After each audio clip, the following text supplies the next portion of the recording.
morning, everyone. It is my pleasure to welcome you to the second edition of the National OGSE Sustainability Forum themed Adopting the Sustainability Agenda. Are OGSE companies doing enough? This event is organized by the Economic Planning Unit in the Prime Minister's Department and Malaysia Petroleum Resources Corporation. My name is Lin Lim from MPRC Strategic Communications Department, and I will be your MC for today. I am pleased to announce that we have over 500 attendees representing about the 300 companies here with us today. So they will be joining us on Zoom and also on our MPRC Facebook live stream. Thank you for joining us this morning. All right, before we proceed, here are some housekeeping rules. Firstly, as attendees who are joining us on Zoom, your camera and microphone will be disabled the entire duration of the forum. Next, we will also have Q&A session as part of the panel sessions 1 and 2. So during these two panel sessions, please direct your questions in the Q&A section at the bottom of your screen, and the moderator will bring them up during the Q&A sessions. Also, for your information, this virtual forum will be recorded today, and details of the recording will be shared on our social media as well as the post-event note that we will send out to our registered attendees. Ladies and gentlemen, without further ado, I would now like to invite my colleague, Ahmad Razalan, to lead the Doha recitation this morning. Okay, thank you, Lin. Assalamualaikum and a very good morning to everyone. So for Muslim, we will start our forum today with dua, and for non-Muslim, you can pray according to your belief. Auzubillahi minasyaitonirrajim. Bismillahirrahmanirrahim. Alhamdulillahi rabbil alamin. Wassalatu wassalamu ala asyrafil anbiya'i wa mursalin wa ala alihi wa sahbihi ajma'in. Ya Allah, Ya Rahman, Ya Rahim. On this blessed morning, in conjunction with the OGSE Sustainability Forum Series 2, we beseech thee and grateful towards you in favor of all the infinite blessings to us, your humble servants, to live a safe and prosperous life. We seek your blessing for a flawless progress of this event from the beginning till the end. We seek your guidance to steer clear of any interruption that would be detrimental to the progress of this event. Allahumma ya hayyum ya qayyum ya jazalali wal ikram. Please bless us with your tawfiq and hidayah. Please guide Malaysia Petroleum Resources Corporation, MPRC, to greatness, peace, glory, and prosperity in this world and the hereafter. Make us responsible intellectuals and grant us valuable knowledge that will be beneficial to mankind.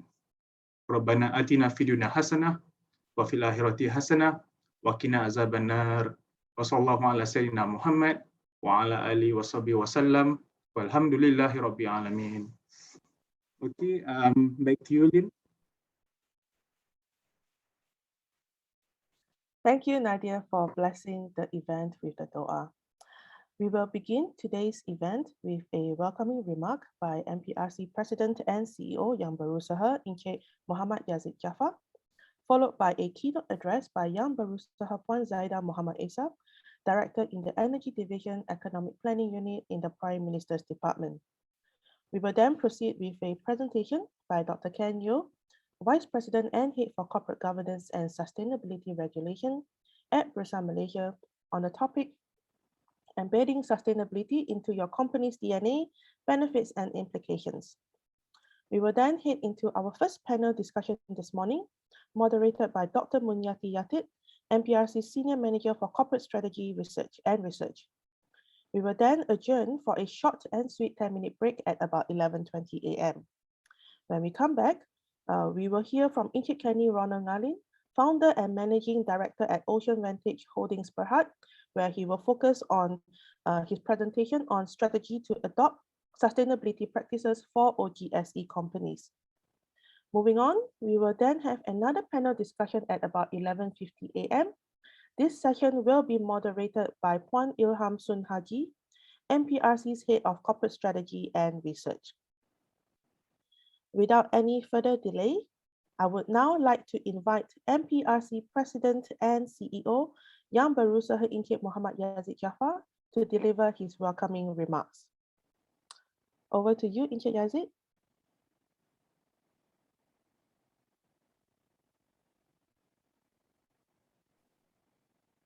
Thank you, Lynn. Thank you for that. Bismillah walhamdulillah wassalatu wassalamu ala Rasulillah sallallahu alaihi wasallam ala alihi wasahbihi ajma'in. Amma ba'd. Assalamualaikum warahmatullahi taala wabarakatuh. Good morning and salam sejahtera. Yang berusaha Puan Zaidah binti Muhammad Isa, Director of Energy Division, Economic Planning Unit, Prime Minister's Department. Yang berusaha Dr. Ken Yo, Vice President, Head for Corporate Governance and Sustainability Regulation, Bursa Malaysia Berhad. Yang berusaha Encik Kani Ronald Ngalin, Managing Director of Ocean Vantage Holdings Berhad. Esteemed panel speakers, ladies and gentlemen. It is a great pleasure for me to extend a warm welcome to all delegates to the second edition of the OGSE Sustainability Forum Series. Malaysia Petroleum Resources Corporation, MPRC, is proud to co-host this event once again in collaboration with the Economic Planning Unit after a successful forum in July. As Lynn mentioned earlier, I'm quite delighted to hear that the forum has managed to attract more than 500 delegates, and to accommodate the additional number, this forum will also be broadcasted live on MPRC Facebook. I do believe this is a clear indication of the industry's interest in sustainability and what it means to their businesses. I would also like to thank all the presenters and the panel speakers for their support in making this second edition of this forum reality, and especially to Puan Zaidah for making time to be with us today despite her busy schedule. So the theme of today's forum, Adopting Sustainability Agenda, Are OGSE Companies Doing Enough?, is timely as we navigate an immensely challenging landscape. The unprecedented social and economic impacts of COVID-19 have increased the need for the industry to quickly pivot towards a more sustainable business model. This is one of the many reasons why EPU and MPRC are working together on initiatives such as these to increase the awareness and to get the conversation going within the sustainability space within the industry. Before I proceed further, I would like to clarify a statement that was made in the Series 1 of the National OGSE Sustainability Forum. We stated back then that Dialog Group Berhad was the only company to be listed on the Dow Jones Sustainability Indices. What is in fact a more accurate statement is that Dialog Group has been invited to go for an assessment as part of a prerequisite to be listed on the indices. Nonetheless, we are happy that Dialog Group has made a terrific progress in their sustainability reporting journey, and we hope to see more listed companies join them in the future. Ladies and gentlemen, investment communities and financial institutions globally, including those in Malaysia, have started to embrace and adopt sustainability as one of the key assessment criteria in their investment decision. This was discussed in somewhat in detail in Series 1 of the forum. Our companies should really take heed. Better access to financing is key to ensuring survivability and resilience of the companies after all. So after many of these OGSE companies have argued that in the time of the COVID-19 lockdown and when business is down, sustainability is the last thing on their mind. However, we do believe that the pandemic presents a unique opportunity for the companies to embark on embracing sustainability practices as well. Companies could assess and develop appropriate strategies to institute the necessary changes and embrace sustainability by adopting environmental, social, and governance or ESG criteria. There has always been a strong link between ESG and value creation, and this goes beyond availability and access to funding. A strong ESG proposition would potentially widen customer base, have more sustainable products and services to offer. It will also help OGSE businesses get better access to resources through stronger community and government relations. A higher ESG adoption will also mean that there will be a boost in employee motivation and changing attitudes on social stigmas commonly associated with businesses with higher than average carbon footprints, which then could restrict our talent pool. OGSE companies could potentially enhance their investment returns by allocating capital to more promising and more sustainable opportunities. For example, in renewables, in solar, and waste reduction. Investment that may not pay off because of longer-term environmental issues could be avoided. A higher ESG acceptance would also allow companies to achieve a greater strategic freedom through deregulation and offer themselves up for any government support. So ladies and gentlemen, MPRC aims to work closely with regulators and assist OGSE companies in their ESG journey. To drive the initiative forward, we plan to come up with an OGSE sustainability roadmap. This will be a public-private government-industry collaborative effort. Roundtable panel discussion and workshops are already in the pipeline and will take place soon. So with today's forum, we really hope it will give participants better understanding and appreciation on sustainability as a whole, and would kickstart the conversation within your own businesses. And that one day, companies see the value of sustainability practices beyond regulatory compliance and take a systematic and holistic approach to establish forward-looking business strategies for long-term value creation. It is a collective responsibility after all, as a government, as business entities, and as a society. We do not inherit the earth from our ancestors, but we borrow it from our children. So on that note, ladies and gentlemen, I wish you a productive and enjoyable forum. Thank you. Wabillahi taufiq hidayah. Assalamualaikum warahmatullahi wabarakatuh. Back to you, Lynn. Thank you, Encik Yazid, for your welcoming remarks. Ladies and gentlemen, join me in welcoming Yang Berusaha Puan Zaidah Muhammad Esa, Director for Energy Division, Economic Planning Unit in the Prime Minister's Department, to deliver her keynote speech.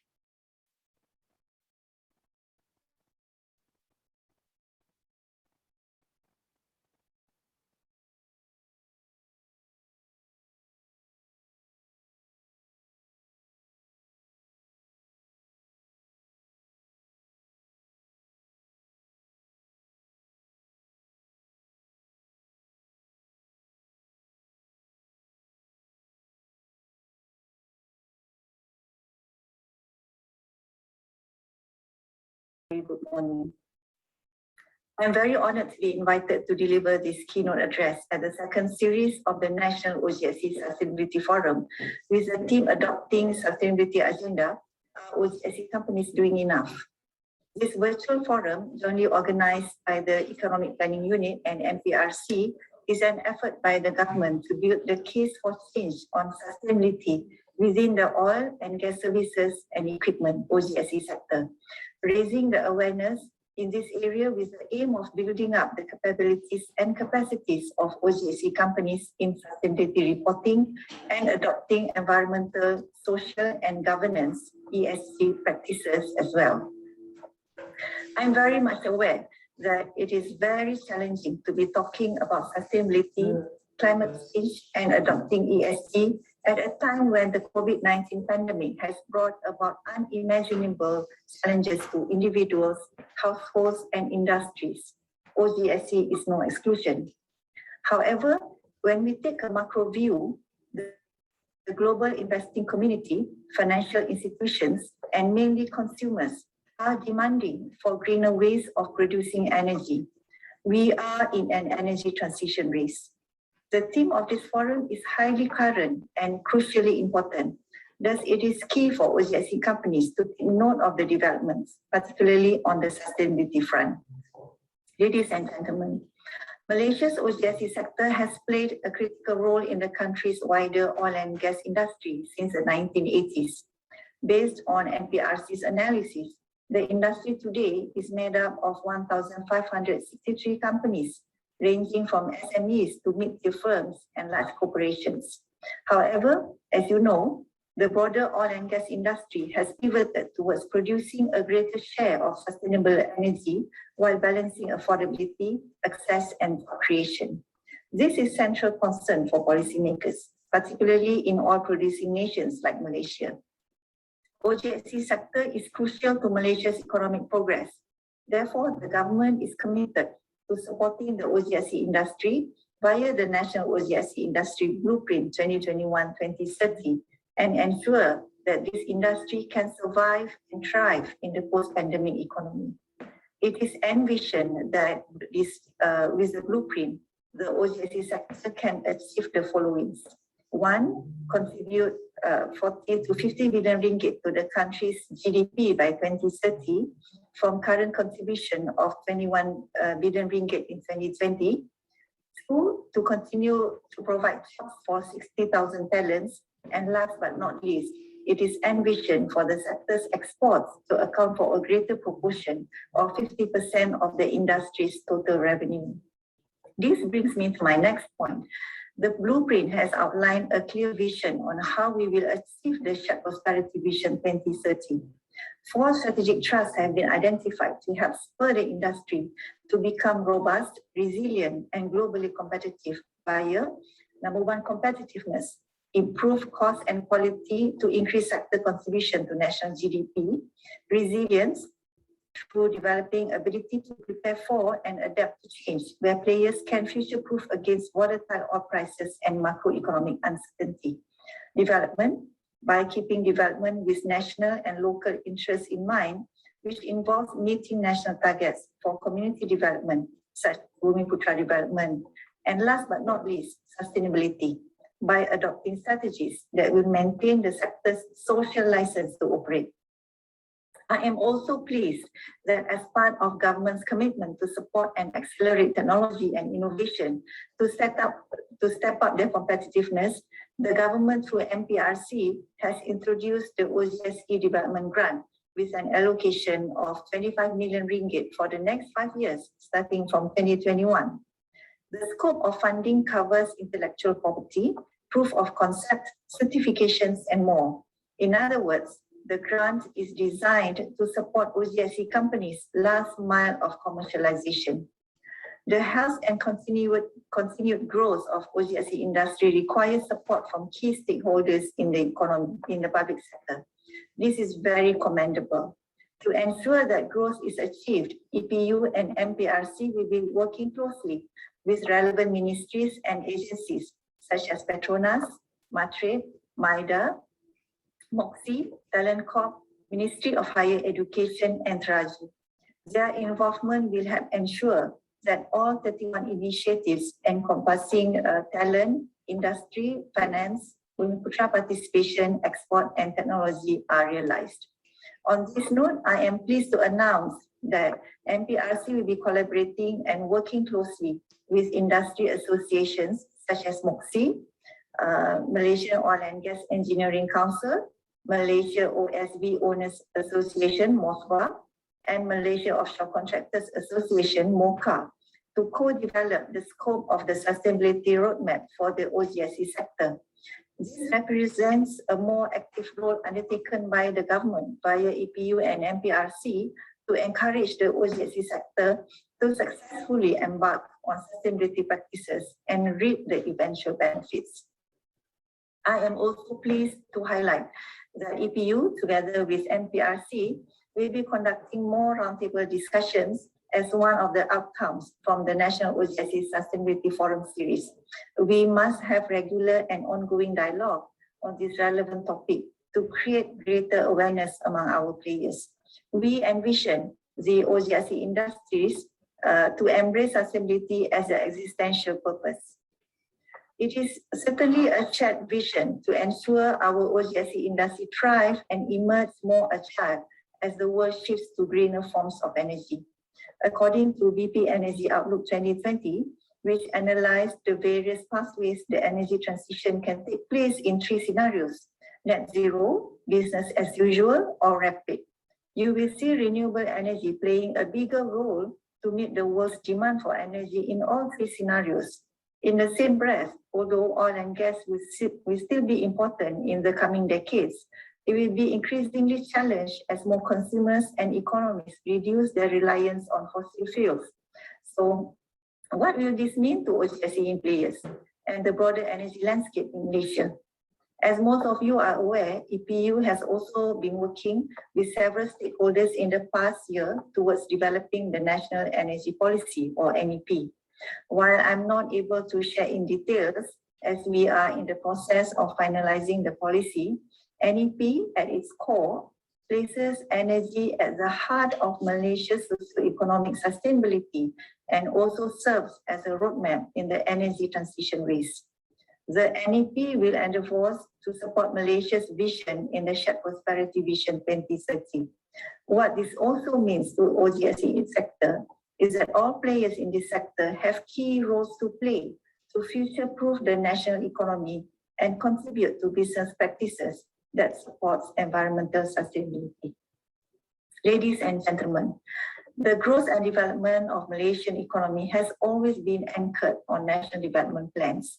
The 12th Malaysia Plan, which is the post-2020 development plan for Malaysia, will be anchored and aligned with the Shared Prosperity Initiative encompassing 3 dimensions, namely economic empowerment, environmental sustainability, and social re-engineering.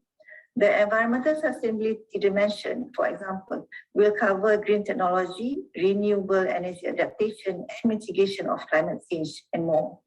In other words, the implementation of the 12th Malaysia Plan will not only cascade into NEP, but will place greater emphasis on the well-being of the 3 famous Ps: people, planet, and profit. Thus, with sustainability and a view towards shared prosperity taking center stage, there are several strategies in which OGSE companies, in particular the smaller non-listed OGSE SMEs, can refer to, such as Bursa Malaysia's Sustainability Reporting Guideline, which I'm sure we will hear more from our Bursa Malaysia speaker, Dr. Ken Yu, later. I would like to reiterate that the government is committed to supporting OGSE industry players in adopting sustainability measures and to continue to create meaningful dialogues between government, financial institutions, and industry players, particularly as financial institutions step up the drive towards ESG adoption and sustainability reporting. To end, I'm confident and optimistic that we can emerge stronger in the energy transition and sustainability race. With the combined efforts from businesses, government, and the public, we can and will make sure that people and environment are at the center of the change we want to see, such as Malaysia's performance in the SDG index and more. But this needs to start today for the industry and economy to emerge stronger. I will leave you with a quote by Minister in the Prime Minister's Department, Economy, Datuk Seri Mustafa Muhammad, and officially declare the 2nd Virtual National OGSE Sustainability Forum open. I wish you all a productive forum and all the best in this important journey, and to ensure success we can bring for Keluarga Malaysia. Thank you. Thank you, Puan Zaida, for your keynote speech and for officiating the 2nd edition of the National OGSE Sustainability Forum. We will now move on to a presentation by Yang Berusaha Dr. Ken Yeoh, Bursa Malaysia's Vice President and Head for Corporate Governance and Sustainability Regulation. Dr. Ken is primarily responsible for inculcating good corporate governance and sustainability-related practices, as well as disclosures among public listed companies.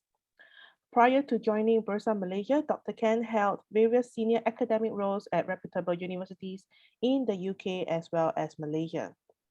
Over to you, Dr. Ken. Thank you, Lynn. Firstly, let me share my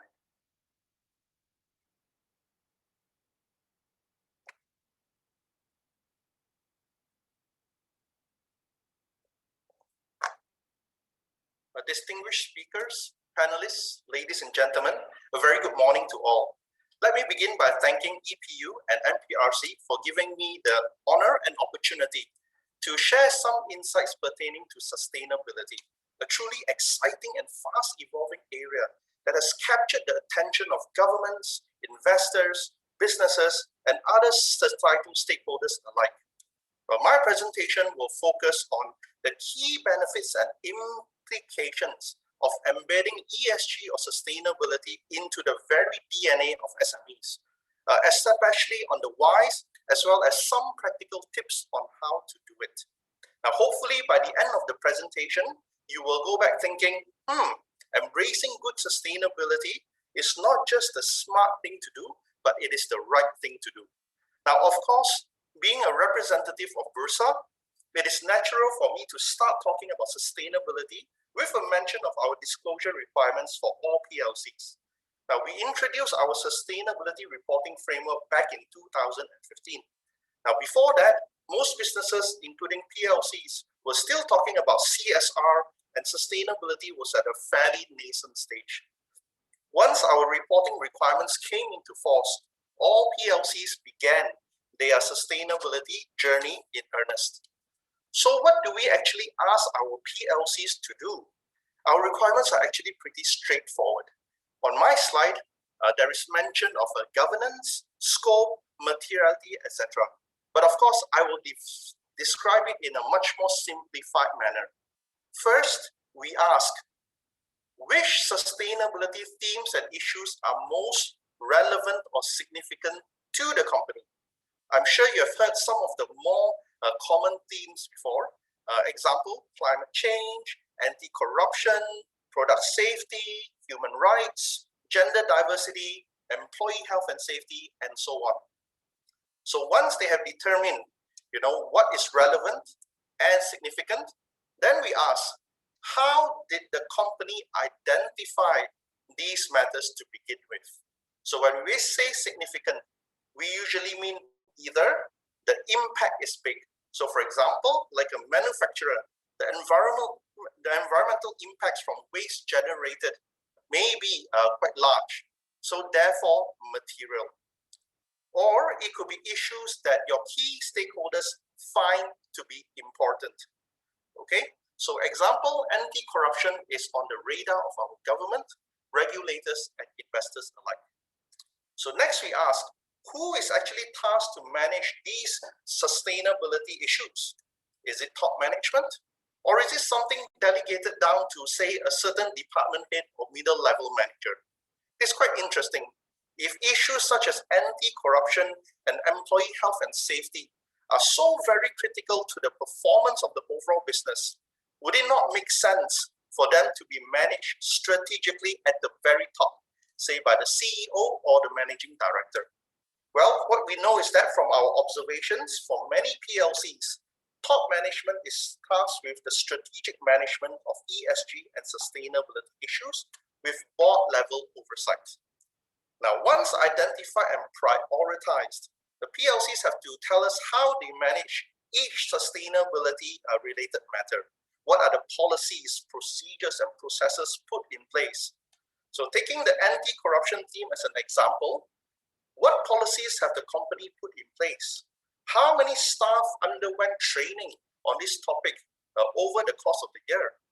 So overall, the idea is, by asking PLCs to disclose, that is to say report, they will have to need to put some practices in place beforehand.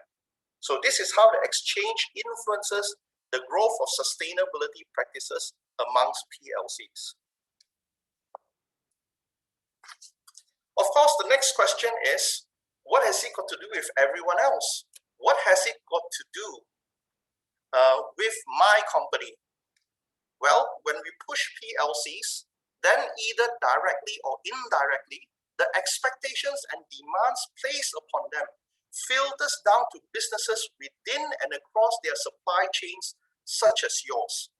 I'm confident and certain that some of you have been subjected to due diligence assessments on workers' rights or human rights, or subjected to anti-corruption policies and self-declarations by your major customers, or audits relating to health and safety requirements. So overall, for most SMEs, different aspects of ESG and sustainability already are in the picture from a compliance angle. So certain expectations and demands are placed upon your business. This is why earlier we mentioned what is considered to be material can be what your key stakeholders find to be important. Even so, embracing good sustainability or ESG practices is about far more than just compliance or simply good for the environment or planet, or socially beneficial but at some great cost or disadvantage to your company. In actual fact, many companies that have already embraced good ESG practices have come to the realization that such practices make good business sense, and it pays in so many ways. For instance, even a simple thing such as setting a challenging target to reduce, say, overall amount of water use in the company's production processes will lead not just to reduce cost, because most people just think saving pennies here and there, but more importantly, forces the business to think very carefully and also constantly about ways to enhance operational efficiency. And that mindset, once in place, leads to innovations, further savings, and efficiency gains, and extends to other areas such as energy, raw materials use, etc. In the end, with the right mindset, discipline, and innovation, you get a leaner and meaner business operationally, and risks are better managed as well.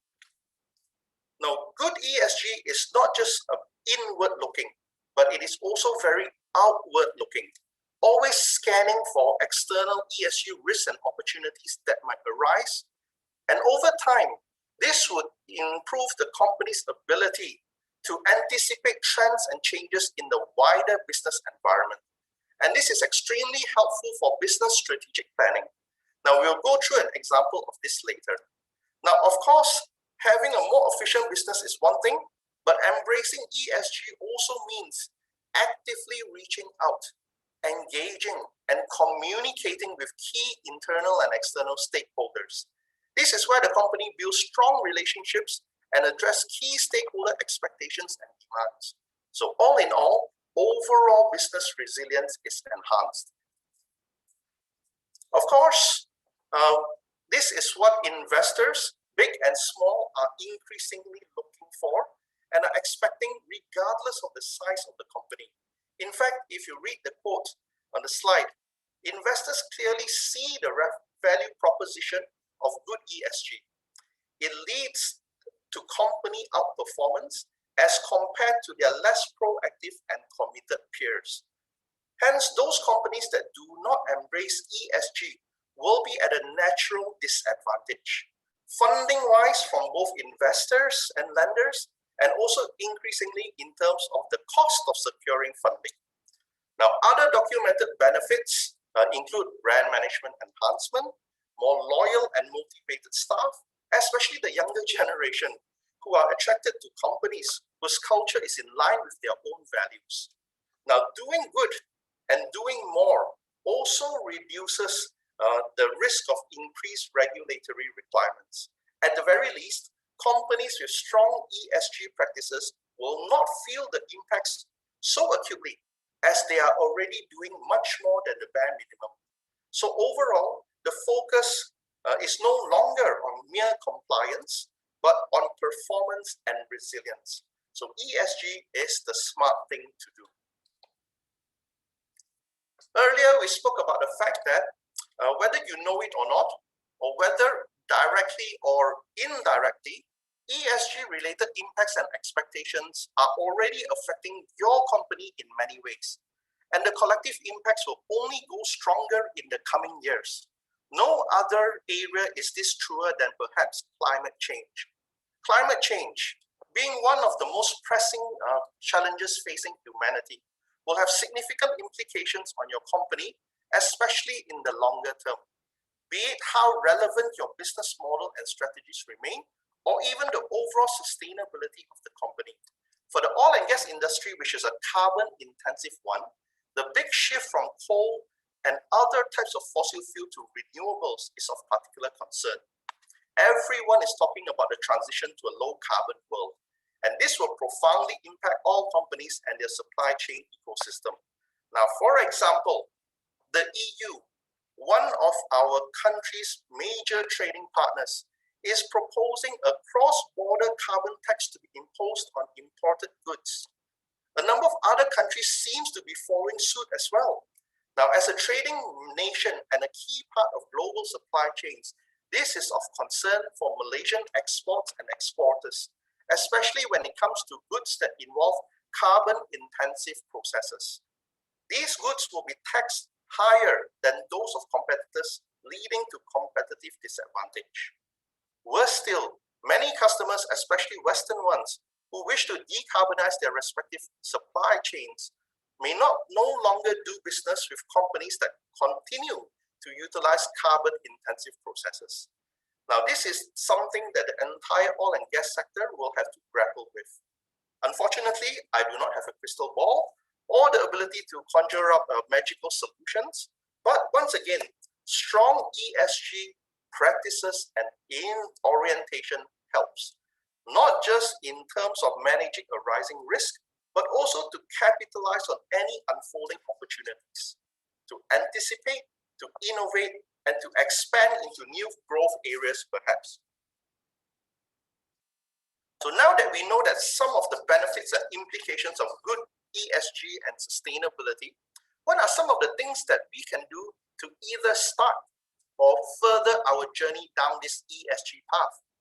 Well, here are a few practical steps to embed ESG and sustainability into your company. First, we have observed that even for a fairly large business, focusing on too many sustainability or ESG themes can be a muddle. So it is far better to start with, or if your company has already begun the journey, to keep focusing on only a few key themes. This is where prioritization is key, as at any point in time, there may be a fairly long list of sustainability themes that are seemingly relevant and material to the company. Now, to help with the prioritization, you would likely have to consider the interplay of three main elements. One, your business footprint, or where the main impacts are, be it environmental or social or both. And two, which stakeholder groups' demands, expectations are most important to your company? Is it major customers or regulators? Once you have determined these two aspects, a list of key sustainability themes would naturally emerge. And once this happens, you then consider the amount of resources as well as internal capabilities at your disposal. How much could you devote or possibly do?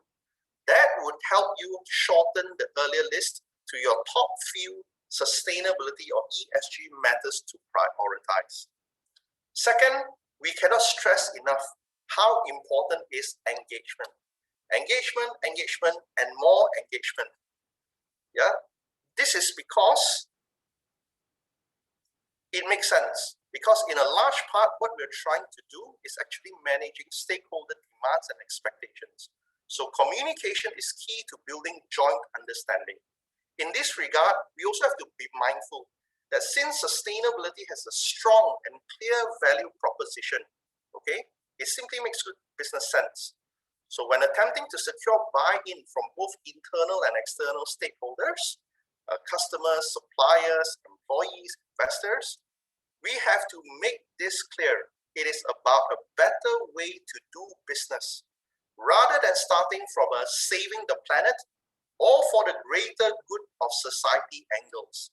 Yes, those two, but the more important question is how sustainability is embedded in your business model, how you are anticipating and responding to ESG risks and opportunities in a strategic way.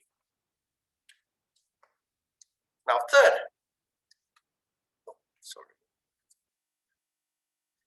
from our assessment of PLC's sustainability disclosure over the past few years, companies that tend to perform better are those who measure their performance in a clear and objective manner. More specifically, they adopt what we term as hard or quantitative performance indicators. Typical as it may sound, there is some truth to the adage, what gets measured gets managed. On the slide, I've provided a few examples of indicators that we commonly come across. So conversely, companies that do not fully embrace sustainability in substance tend not to adopt any such hard indicators, but merely express a general desire or intention to do better over time. For example, some will say aiming to the best extent possible to minimize or reduce their general environmental impacts or footprints. So therefore, it is key to put in place the necessary data collection and collation processes. By doing so, the company itself will get a much clearer idea of how effectively it is managing the ESG matters that we have prioritized. But is it enough to just measure? If all you did was measure your electricity consumption, what good would that do? So once you have certain measurements in place, it is natural that you have to set targets for these measurements.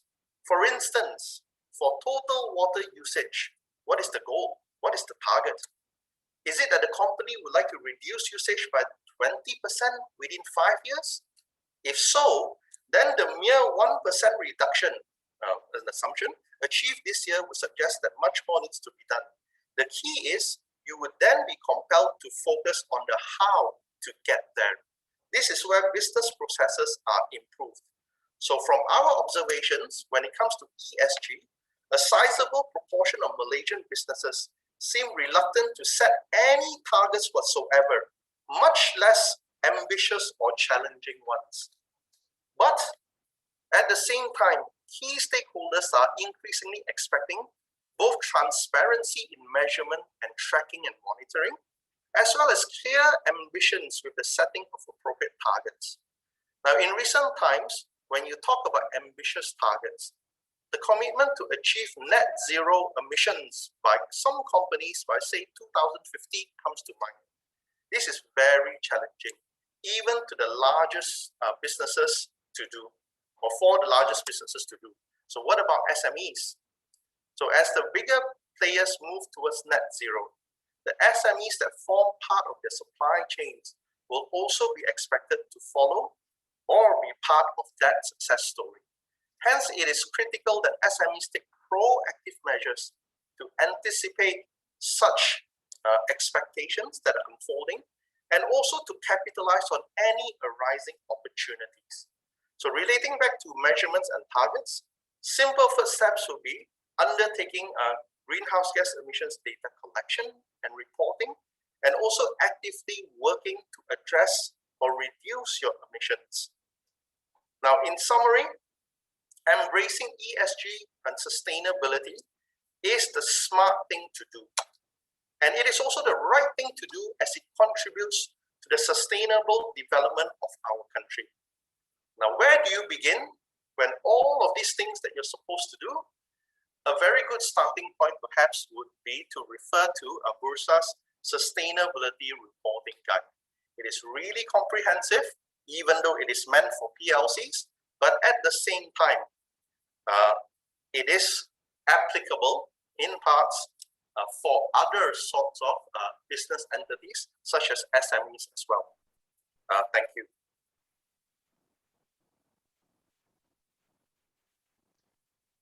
Thank you, Dr. Ken, for a very clear, informative, and valuable insight. Ladies and gentlemen, now let's turn our attention to the first panel discussion this morning. This is where our panelists, moderated by Dr. Munyati Yatid, MPRC Senior Manager for Corporate Strategy and Research, will discuss at length whether OGSE companies are doing enough in adopting ESG or environment, social, and governance framework. To the attendees who are joining us on Zoom, once again, please do type out your questions in the Q&A box, and also do mention to whom the questions are directed to. Over to you, Dr. Moon. Thank you, Lynn.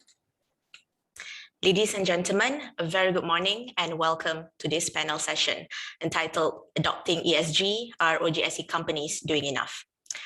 ESG, or Environmental, Social and Governance Standards, give a framework for assessing the sustainability and ethicality of an investment. As scrutiny on oil and gas companies' approach to ESG intensifies, the industry must examine how to meet the demands of stakeholders and observers or risk being viewed as less viable investments. With small and medium-sized oil and gas companies have mostly escaped close scrutiny of their ESG policies or the lack thereof, this is rapidly changing. When it comes to ESG, it is commonly stated that the global oil and gas industry lacks a level playing field. However, rather than being a reason to reject ESG, this should be used to encourage broader adoption of better practices. Ladies and gentlemen, Malaysia's trading partners, for instance, China and European Union, have begun to emphasize the need of environmental protection in general and climate change mitigation in particular. Compliance with international ESG standards will remain an essential element in Malaysia's development planning and sustainable development goal in the future. As a result, ESG and sustainability are no more optional business considerations, but rather a must-have for long-term survival, particularly for trade countries like Malaysia. Nevertheless, putting a company's ESG philosophy into practice can be challenging, as things are always more complicated on the ground than they are on paper. There remains many questions yet to be answered, especially in the context of Malaysia. So for instance, why is it important to embark on sustainability principles?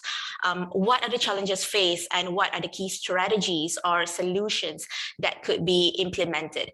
Other questions such as, is it important for SMEs to start embarking on sustainability practices? And if yes, why and how? It would also be interesting to know how the pandemic will impact the industry's ESG and sustainability efforts.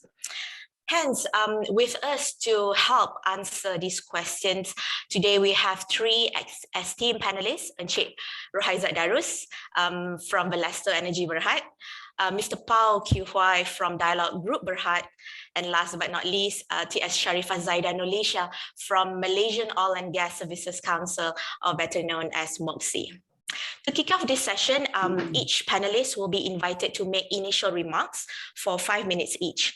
I would like to also make a gentle reminder to all participants that you may start typing your questions as soon as our first panelist start his initial remark. Please also indicate to whom the questions are directed to. We will have our panelists answer your questions at the end of this session. Now, I would like to now introduce our first panelist, Encik Rohaizat Darus. Encik Rohaizat has 30 years of experience covering most aspects of upstream activities, and he has served in both local and multinational companies such as Petronas Gas, Sapura Kencana, and Texas Instruments. Encik Rohaizat has been the president of Valesto Energy Berhad since January 2012. He holds a couple of advisory roles in an industry association as well as government agency. Encik Rohaizat is also an adjunct professor at University Technology Petronas. Without further ado, Encik Rohaizat, the floor is yours. Assalamualaikum warahmatullahi ta'ala wabarakatuh, and very good morning to everybody. Thank you very much for your time today to join us for this forum. Before we answer the question, are OGSE company doing enough in adapting sustainability agenda? Let's discuss from the practical standpoint. First, we need to understand the basic element of sustainability agenda. I think the best reference point is the United Nations 17 Sustainability Development Goal, as shown in this slide. By the way, when I said goals, I'm referring to United Nations and not Manchester United or Ronaldo, okay? So you can see from the various key elements of EESG, environmental, economic, social, and governance are covered in these 17 goals. From clean energy to decent economic growth, to quality education and strong institution. There are a lot of things that we need to do to improve EESG. At Valesto, we do this thing progressively, focusing on what we are able to do first. Try to grab the low-hanging fruit first. We need to understand that we have other business needs that we have to address too. So we decided to focus on 6 key elements first. As you can see here, our focus here are on good health and well-being, quality education, gender equality, clean energy, decent work and economic growth, and life underwater. However, most small and medium-sized companies cannot implement all of these goals in a short time. They are limited by affordability, management capacity and capability, and also time, especially now. They are already almost choked to death trying to keep the company alive, especially during the double hits in the oil and gas industry in the last 6 years or so. You can see that first, the 2014 major industry downturn, followed by COVID-19 pandemic, have hit most OGSE company very, very hard. Some have gone down under, and some are still choking for breath. While people are choking for breath in the ICU now, a number of OGSE companies are also choking for breath outside the hospital. Next page, please. However, we need to embrace sustainability and the ESG that come with it in order to stay relevant in the future. So how do we do it while we are choking for oxygen? So there are 3 possible ways to adopt and implement sustainability practice that are within our capability and the capability of medium and small companies. First, we should look at our existing practice and see which one are closely related to sustainable development goal that I mentioned just now. We should enhance or align these practices to be in line with the expectation of the sustainability goal. For example, if we already have procedures for approving things in the company, we can enhance those to be in line with Section 17A of the Companies Act with regards to preventing corrupt practice, like was mentioned by Dr. Ken just now. Besides practicing good governance, it can also protect the directors and senior management from legal implication if some of the staff commit corrupt practices. To our client, to the stakeholder, shareholders, and the banks and so on, companies that practice good governance are good companies to support.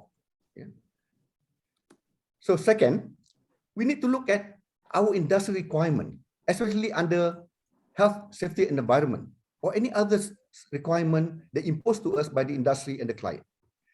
When you look at our industry, we already have a strong requirement for safety and environment, which all of us are complying. Work hard to comply. Maybe we can look at the health of our people and do something to enhance the health further. Also the health of other people. Maybe we can implement fitness program or campaign or give guidance on healthy eating habits. By doing this, we get healthy staff who can be more productive and not visiting hospitals and clinics most of the time. So we can reduce companies' medical bills besides enhancing UN SDG goal number 3, which is good health and well-being. So we achieve it and save money from it. Third, we can also explore new initiatives that we can afford. Not too expensive. It will not cost additional money to the company. For example, if we need more people or we need to replace existing people who have resigned from the company, why not give the opportunities to women? I'm sure there are a lot of qualified women around who can do the job as good or even better than men. This will enhance the United Nations SDG number 5, gender equality. No cost, no additional cost. So the key consideration is doing it with minimum cost and based on our affordability, but it brings benefit to the company in the long run. I will leave you with a very important question, especially during the current challenging environment. Do we survive first to sustain or sustain in order to survive? Let's get the answer at the end of this conference. Thank you. Thank you. Thank you, Encik Raizat, for a very informative sharing to create better awareness and understanding on what are the components involved in sustainability, and most importantly, how can companies kickstart this journey by tackling the low-hanging fruits that you just mentioned. Thank you. Our second panelist, Mr. Pao Q Huai. So Mr. Pao joined Dialogue in 2019 as the Executive Director for both corporate planning and engineering and construction services. His vast working experiences was primarily with Petronas, where he took on technical and senior management roles, including provision of technical services and solutions in upstream facilities and LNG plants. Prior to joining Dialogue, Mr. Pao was the CEO of Malaysia LNG. Today, Mr. Pao will be sharing with us his initial remarks on Dialogue sustainability efforts. Over to you, Mr. Pao. Yeah, thank you, Dr. Moon. I hope you can hear me all right. Okay. Yes, perfect. Yeah, thank you. Thank you for the organizer to invite Dialogue to be here and share a bit of our experience in sustainability. I have prepared a few slides to help me to go through this sharing. I hope it helps you as well. Yeah, dialogue in ESG is relatively new. We started to report on our ESG performance in data collection since 2018. So just for 4 or 5 years. Actually, our managements are very committed in ESG. We want to do more. And because of the time, because of our experience and other business challenges, we do as much as we can. So the first slide I've shown here is the area that we are active in and what we achieved so far. So under environment, I think we focus quite a lot because Dialog is a company, we are involved in the upstream production, even though it is a small portion of our business. And we are quite much involved in the terminal management. We got 2 over million cubic meters of storage in oil, gas, and clean products. And then we are also very active in the engineering, construction, and management all over the world, but essentially in Malaysia. So environment is our core business, to make it right and to make it less impact to where we operate. Also, we have been really focusing on energy consumption, greenhouse emissions, biodiversity, water consumption, and all that. So far, we have been achieving in solar panel installations at our facility. We had kicked off in one of the workshops and it was doing very well. So we are going to progressively install more across the whole group. We had rainwater collection because we do a lot of EPC work so that this water can be used to do hydrostatic tasks. So reducing the clean water from the main. And on renewables, these are some of the, like Rahiza was mentioning, expectation also mentioned by Dr. Ken, that expectation from stakeholder come first. So we want to go into renewables. I'm pleased to share that last month we have signed an MOU with one of the local plastic recycle company to jointly develop food-grade plastics. So that's our highlights under environment.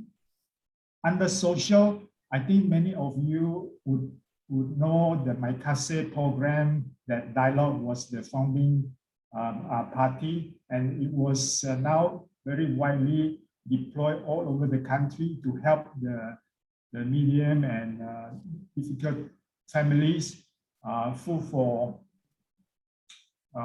the children, the school children and all that. We do a lot of that, and we will be continuing focusing on those social programs that we do.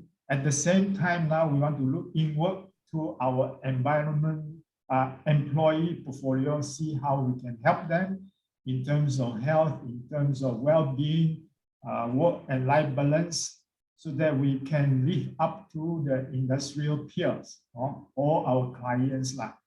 So far, our social commitment CSR thing has been very well recognized by the society. West Malaysia, East Malaysia, all over the country. We focus on Orang Asli, we focus on the indigenous group in Sarawak, Sabah. And we have a lot of volunteerism and program. We adopted many schools in the West Malaysia, also in East Malaysia. In the area of governance, we are trying to do our best to improve the system, although Dialog has been listed and we have a lot of governance put in place. So the latest that come on us is the anti-bribery and corruption practice. So we are setting up policy. We have been in good practice already for the last 3 years. We have been training because staff need to be upgraded so that they understand how to practice, how to behave in a new expected ways. of doing business. So these are some of the areas where we practice. Can we move to the next slide? So this page is a lot of numbers. As I mentioned earlier, we have been reporting ESG numbers and data since 2018. We subscribe to FTSE for good. In 2018, we were overall rating only 2.1. Then 19, we were 2.2. Last year, we were 2.8. And this year, we are at 3.3. Although in the middle age and going to be better, but our management is committed to grow the number so that at least we are in the first quartile of this ranking. No? So we are now at 55%. We want to be around 70–80% around here. So in the past, our environment score was relatively low. So since then, we have been doing something and the right things, number has gone up, and we like to focus a lot more in this area because all the business we do, like the terminal management, the EPCC work, contractor works that we are doing, really depend or really have a lot of impacts on the environment or the related parameters. Social, I think we are quite good, and we will be continuing and doing some more to improve and to sustain that initiative. Governance, we were scoring quite well, but we like to also maintain it and go a little bit further on the new requirements by the shareholder and stakeholders. Can I go to the last page? I have only 3 slides. These slides show the picture of all our initiatives that have bear progress, good progress, and we like to continue. The first one, as I mentioned, is the rooftop solar. We have first piloted in our smaller workshop in Nilai. We get 125,000 kilowatt hours to offset the power that we draw from the main, from TNB. So that proves to be very good concept and clean. We can manage to reduce CO2 tons by quite a lot from here. So we are this year going to install it in our Pengarang workshop and later in our Labuhan workshop in Kerete site. Then moving slightly to the right, we collect rainwaters in all the workshops that we do so that this water can be used for hydrostatic testing. In the policy, we had the traditional policy, and now we are drafting new chapter for ESG and for environments and so on. And we want the framework to be cooked first so that not only we want to do everything like what Dr. Ken mentioned, because we can't have enough resources to focus on everything, we'll be focusing on the main blocks that we're going to do. So the framework to ESG is quite important for us. Renewables, as I mentioned, we just signed an MOU with local. So these are the kind of plastic collected within Malaysia. Actually, there are quite a lot of 1,000 tons of plastics that are available for recycle in the country. So we hope we can play a good part to add value to the chain to help the country to recycle this plastic. So corporate social responsibility, you see the school, we encourage students to do hydroponic vegetation, and that learning they can bring it home to do it at home, so help the livelihood of the communities. And after responding to ESG reportings and all that for the last 3 years, we realized that not only we have to do a lot of activities to help the society to help our company in terms of sustainability and ESG, we also actually have to have structured governance, like board organization that have a certain board members to be focusing on ESG, and you have a team that focus to grow and improve ESG in the system. So going forward, we're going to institutionalize this structure so that we have a structured way of progressing this ESG. These are a few slides and sharing experience that I have. So I'd like to pass the floor back to Dr. Moon. Thank you. Thank you so much, Mr. Pao. I think that was a very beneficial sharing on Dialogue's efforts, and hopefully can spark some ideas and motivation to other OGSE players listening in our session today. Next, I'm pleased to introduce our third panelist, T.S. Sharifah Zaidanulisha.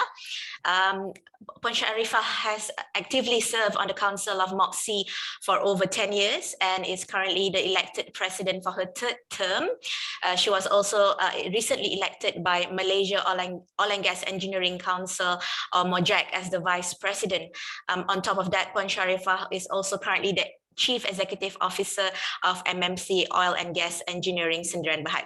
In the past, she has been nominated as one of the top 50 female energy leaders in emerging economies. Today, Puan Sharifah will be sharing with us some insights from the lens of SMEs in the OGSE sector. Over to you, Puan. Thank you, Madam Dr. Moon. Bismillahirrahmanirrahim. Assalamualaikum warahmatullahi wabarakatuh. Salam sejahtera and good morning to everyone. Thank you, MPRC and EPU, for inviting OGSE to speak today on behalf of the industry. And if I can have my first slide.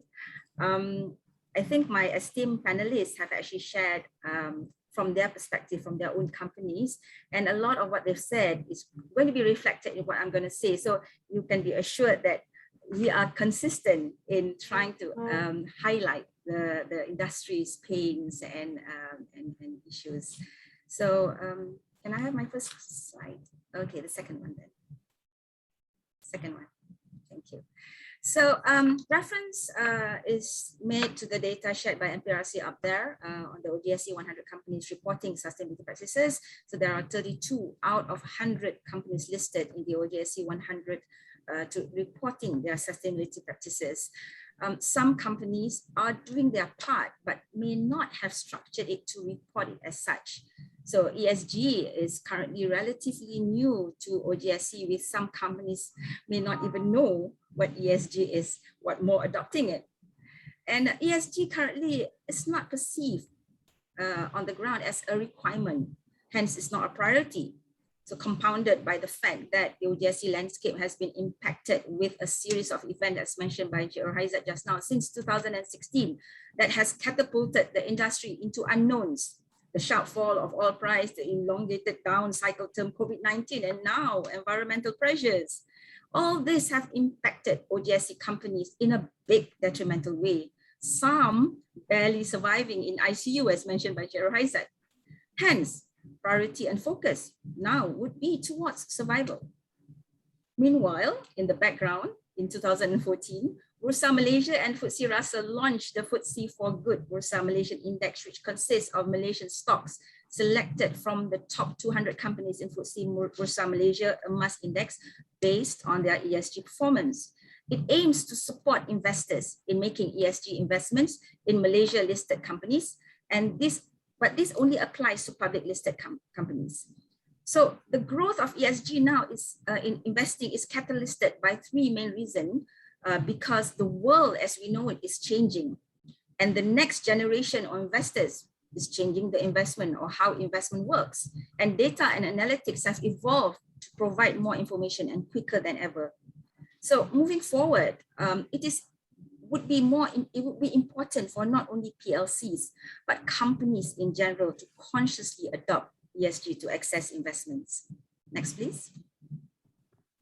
So in supporting the UN SDG and ESG, OGSE has set up the Sustainability Development Working Group in 2020, and listed on the screen now is the vision, mission, and objective of this particular working group.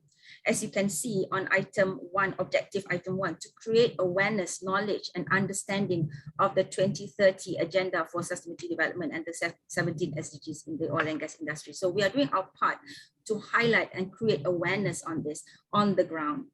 Some of the bigger companies may be aware, but maybe some of the smaller ones are too busy surviving. So we hope that with this working group, we can create this awareness. Next, please. This is the slide that was prepared by the chairman of this working group, which is Dr. Nur Saidatul, during the working group meeting, and it shows the focus areas towards achieving the 2030 agenda for the sustainable development. This is for the OGSE working group. Yeah, so you can see conservation, innovation, policy, social development, and all this is what we will be focusing on. The next slide. The next slide will show the key success criteria, what we think is the key success criteria to make it happen. And this has been deliberated within the working group. And you can see very obviously that it would take collaboration and contribution from all parties for this agenda to succeed its mission and also objectives. You see the partnerships and networks, resources availability, commitment, and strong support from all stakeholders. And this has been demonstrated by our previous panelists. Knowledge and information sharing, I think within the industry, this would be a major activity that needs to be done, and drive and passion. So we are saying that the drive and passion of OGSE members will actually help to achieve this also. Can we have the last slide? Yes, thank you. And this slide is showing what International Petroleum Industry Environment Conservation Association, which is a global oil and gas industry association for environmental and social issues, headquartered in London. It's called, in short, IPIECA, it's called a mouthful. And they have collaborated with UNDP and IFC. IFC is the International Finance Corporation, an international finance institution that offers investment advisory and asset management services, and also of course, the UNDP. And I would like to, and they have, what they have done is map the oil and gas industry to the SDGs, the 17 SDG goals. And out of these 17 SDGs, OGSE has been indirectly promoting and having initiatives and activities in 9 of them. Number 1 is the SDG 1, no poverty, where we promote local development in our industry. SDG 3, good health and well-being. Being in oil and gas, you can't run away from HSE and HSSE, you know. So we promote health and safety of the workforce through Act Safe and Stay Safe in our HSC working group. SDG 4, quality education. A number of initiatives we are part of, including LLB under JPK, HRD Corp, SDC, TEP for Embed, established training portal, OG Learn, and HR Roundtable. So we promote this under our competency and training working group. SDG 5, gender equality, we established the OG Women in Energy. So under the OG Women in Energy, we look into this gender diversity, which is part of SDG 5. SDG 7, affordable and clean energy. Obviously, we established the Alternative Energy Working Group, and there is quite a lot of activities within the Alternative Energy Working Group, and more also to also create awareness on what kind of alternative energy that's available for our industry to be able to participate in or look into or be interested in. So what the OGSE is doing is highlight highlight and make aware what's available in the market. SDG 9, industry innovation and infrastructure. Now, a lot of these activities are parked under the technology and innovation working group. There is a lot of activities going there also, and companies can actually participate and make them this, and by participating, they are also, in a way, slowly adopting the ESG goals. SDG 12, responsible consumption and production. So we support the supply chain sustainability, local capabilities and supply. In fact, that's one of the things we do very, very, very strongly. SDG 14, life below water, similar to health and safety, we focus on accident prevention and responses. SDG 16, peace, justice and strong institutions. As an industry association, it's important for us to engage with our members and community, and we also advocate anti-corruption. So in conclusion, people used to think that investment towards adopting ESG is more of moral based rather than economically viable. Today, it may not be necessarily so. So more awareness is needed on the benefits of adopting ESG. And ESG is not something that you have to pick off the shelf. It's, as mentioned by and demonstrated by Razalan and Mr. Pao, it's something that we are already doing within the OGSE industry. It's just identifying them. And as what Dialogue has done, focusing on enhancing it to make an ESG and reporting as an ESG activity and expanding it. Adoption of ESG should be shared and reported to create this awareness. And I'm sure a lot of companies out there in Malaysia, once they saw what Mr. Pao and Razalan has shown and said, hey, hi, I've done that, I've got that. Even the smaller of the companies also. Companies adopting ESG needs to be acknowledged. It needs to be recognized during commercial assessments. You need to have the carrots and given credit to differentiate with those who have not adopted the practices. Similar with the HSSC concept. If it continues to not be recognized, the efforts, all our efforts today will be diluted by the act of lowest bid wins, and everybody will forget what they want to do in the beginning. And OGSE, as an industry association, is committed to carry out promoting ESG practices awareness through our various working groups, as I mentioned just now. Thank you. Back to you, Doctor. Thank you. Thank you, Puan Sharifah, for sharing with us not only on issues faced by some OGSE companies, but also on OGSE's extensive efforts in promoting the sustainable development for the oil and gas industry in Malaysia.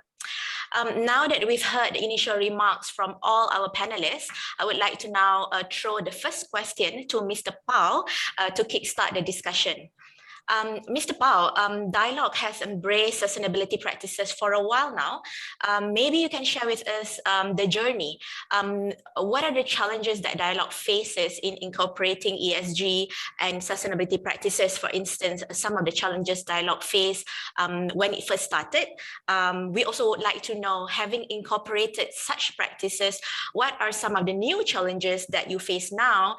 And perhaps what are the challenges that you anticipate for Dialogue in the future? Thank you, Dr. Moon, for that very insightful question and detailed question. Like I mentioned in my sharing just now, Dialogue management, especially our founder, Tan Sri now, he is a man that really want to do a good business, genuine business, and do it well, that benefit the people around him and people that support him. So ESG is his main agenda as well, to drive the business, because as we grow bigger and involve in more activities in Dialogue, that our shareholder, our stakeholder also expected us to do a lot more.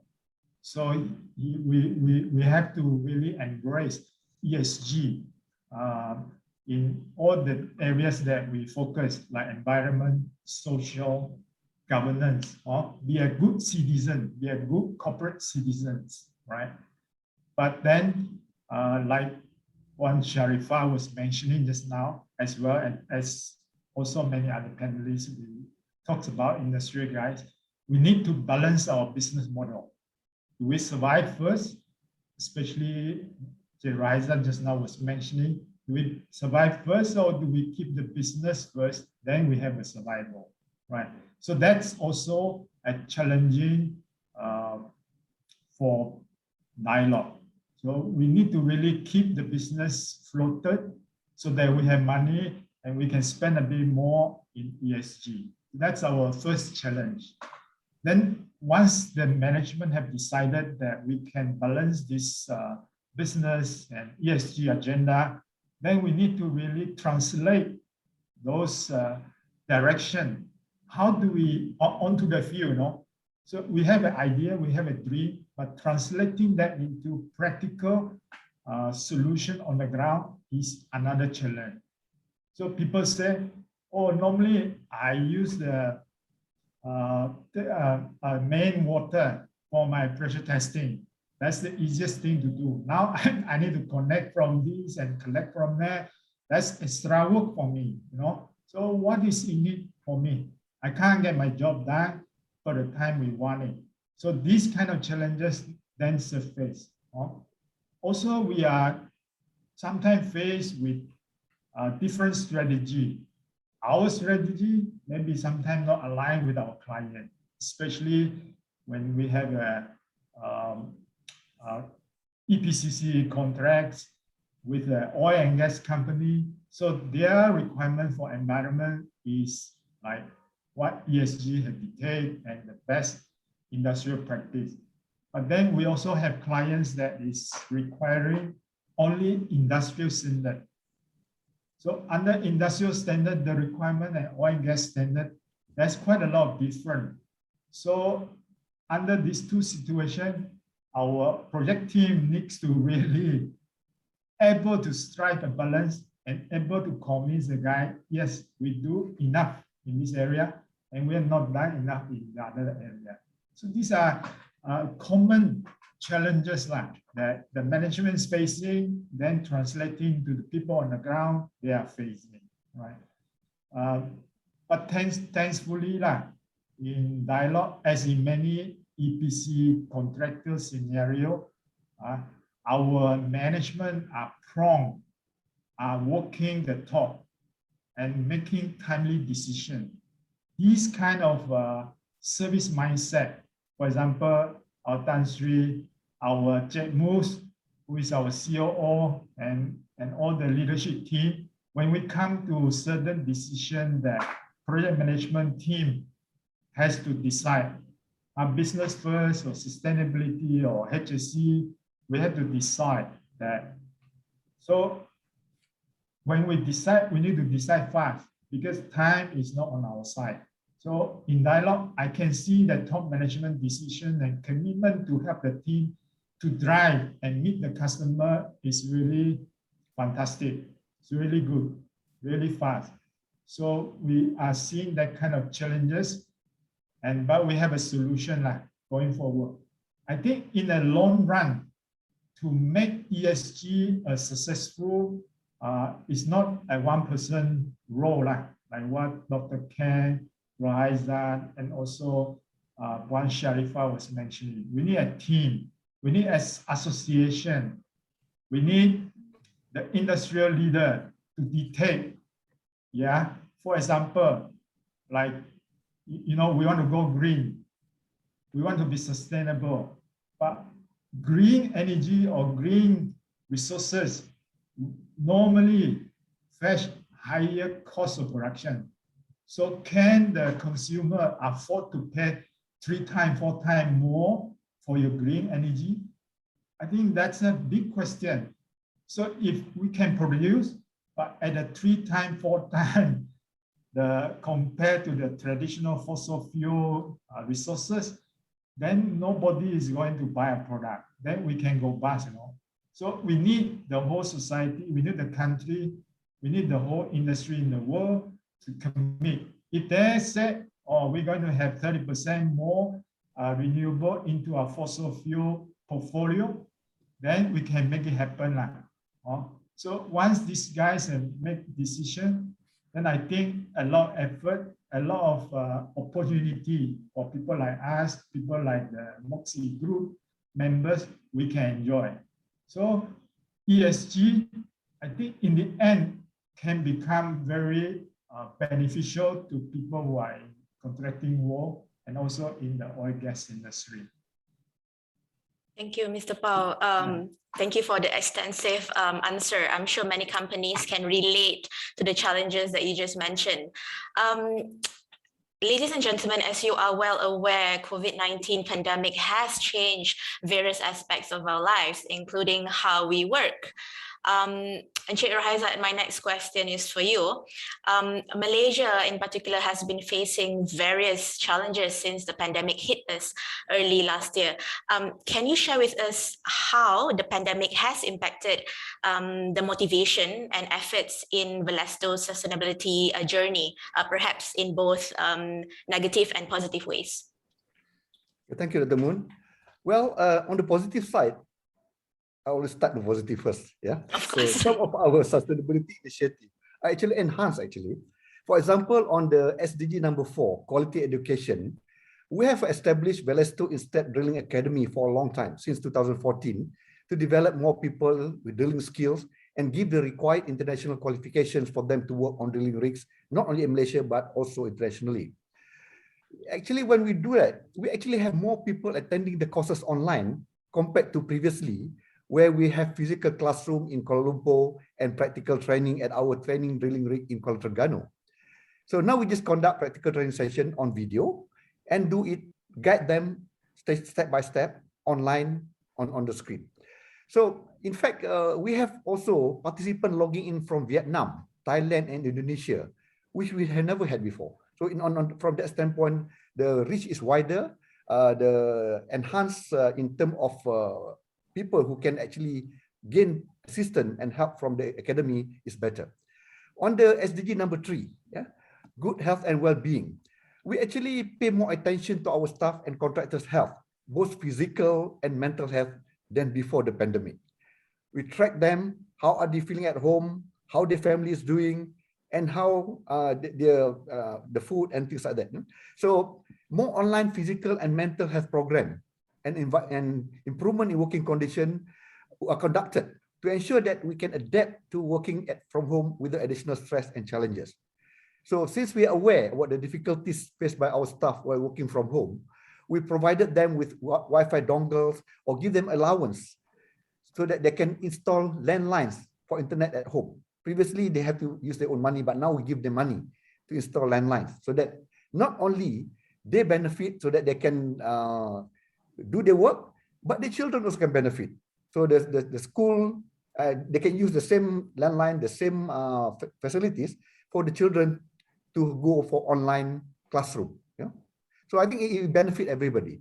So we need to make sure that everybody can do their work comfortably from home to reduce the stress and also to help their family to cope with this current situation. Because sometimes if you are so stressful, it not only affects you, it also affects your family, it affects your neighbors. Sometimes you have a fight with your neighbors, and it affects a lot of things. So in fact, the enhancements that was provided and the focus and attention provided by the company during the COVID-19 is more compared to before.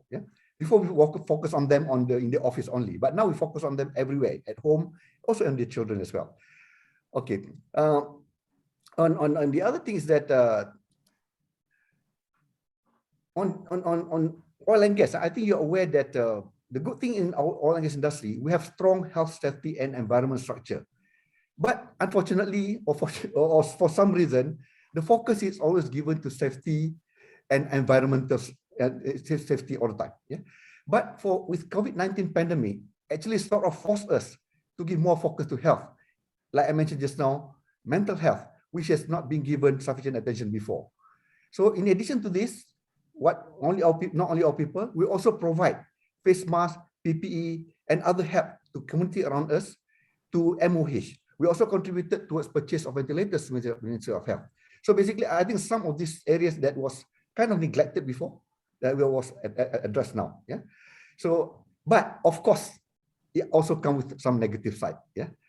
Our CSR program under quality education, where we normally conduct tuition for rural school for science and mathematics, as well as other skills, which we have been doing for the last 4 years. The various school in Sarawak, in Selangor, and so on, we are unable to do it physically right now. We have to do it online. However, it's not even very effective because, as you are aware, the rural school students, not all are can afford the landline, can afford the high-end computers and things like that. So that affects a little bit on our sustainability effort, but we still continue to do so online as much as we can. So when you look at the life below water, SDG number 14, we're also not doing too well on that. We have programs that diving expedition to clean seabed in Terengganu. We have to cancel that because movement restriction. Of course, we cannot do diving during the MCO. Yeah. So then the regular safety awareness program for the fishermen. We normally visited the fishermen at their village, give safety awareness to them on approaching platform, on how to manage themselves on the oil and gas installation, as well on the fire safety as another thing for the children at home has to also to be postponed because we cannot visit villages. And same for the same reason, because they are living in rural area.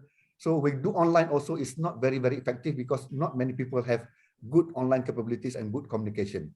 So these are the kind of negative effort, and we really hope that the COVID-19 will go away very fast so that we can continue with all these activities so that we can go back to normal life, not only normal, but improve it further. Thank you. Thank you. That was super excellent, Cik Raizat, to give us a sense of understanding and open our eyes, the impact of the pandemic, both in positive and negative ways. While we're still on the topic of COVID-19, I would like to pose the next question to Puan Sharifah. Puan, some companies are reluctant to embark on sustainability practices, especially due to the fear of significant upfront costs, as well as pressure to survive during this pandemic. However, many more believe that embracing sustainability is key not only to survive and create resilience, but also to be competitive long-term, as the right ESG initiative will pay off in the long run. May I seek your thoughts on this? Okay, thank you, Dr. Moon. Well, some studies have suggested that companies with good ESG practices had lower cost of capital and lower volatility. They also displayed lower instances of bribery, fraud, and corruption over time. I think this was mentioned by Dr. Ken earlier. And these results suggest that in the long run, ESG investments are more stable and can even outperform other companies.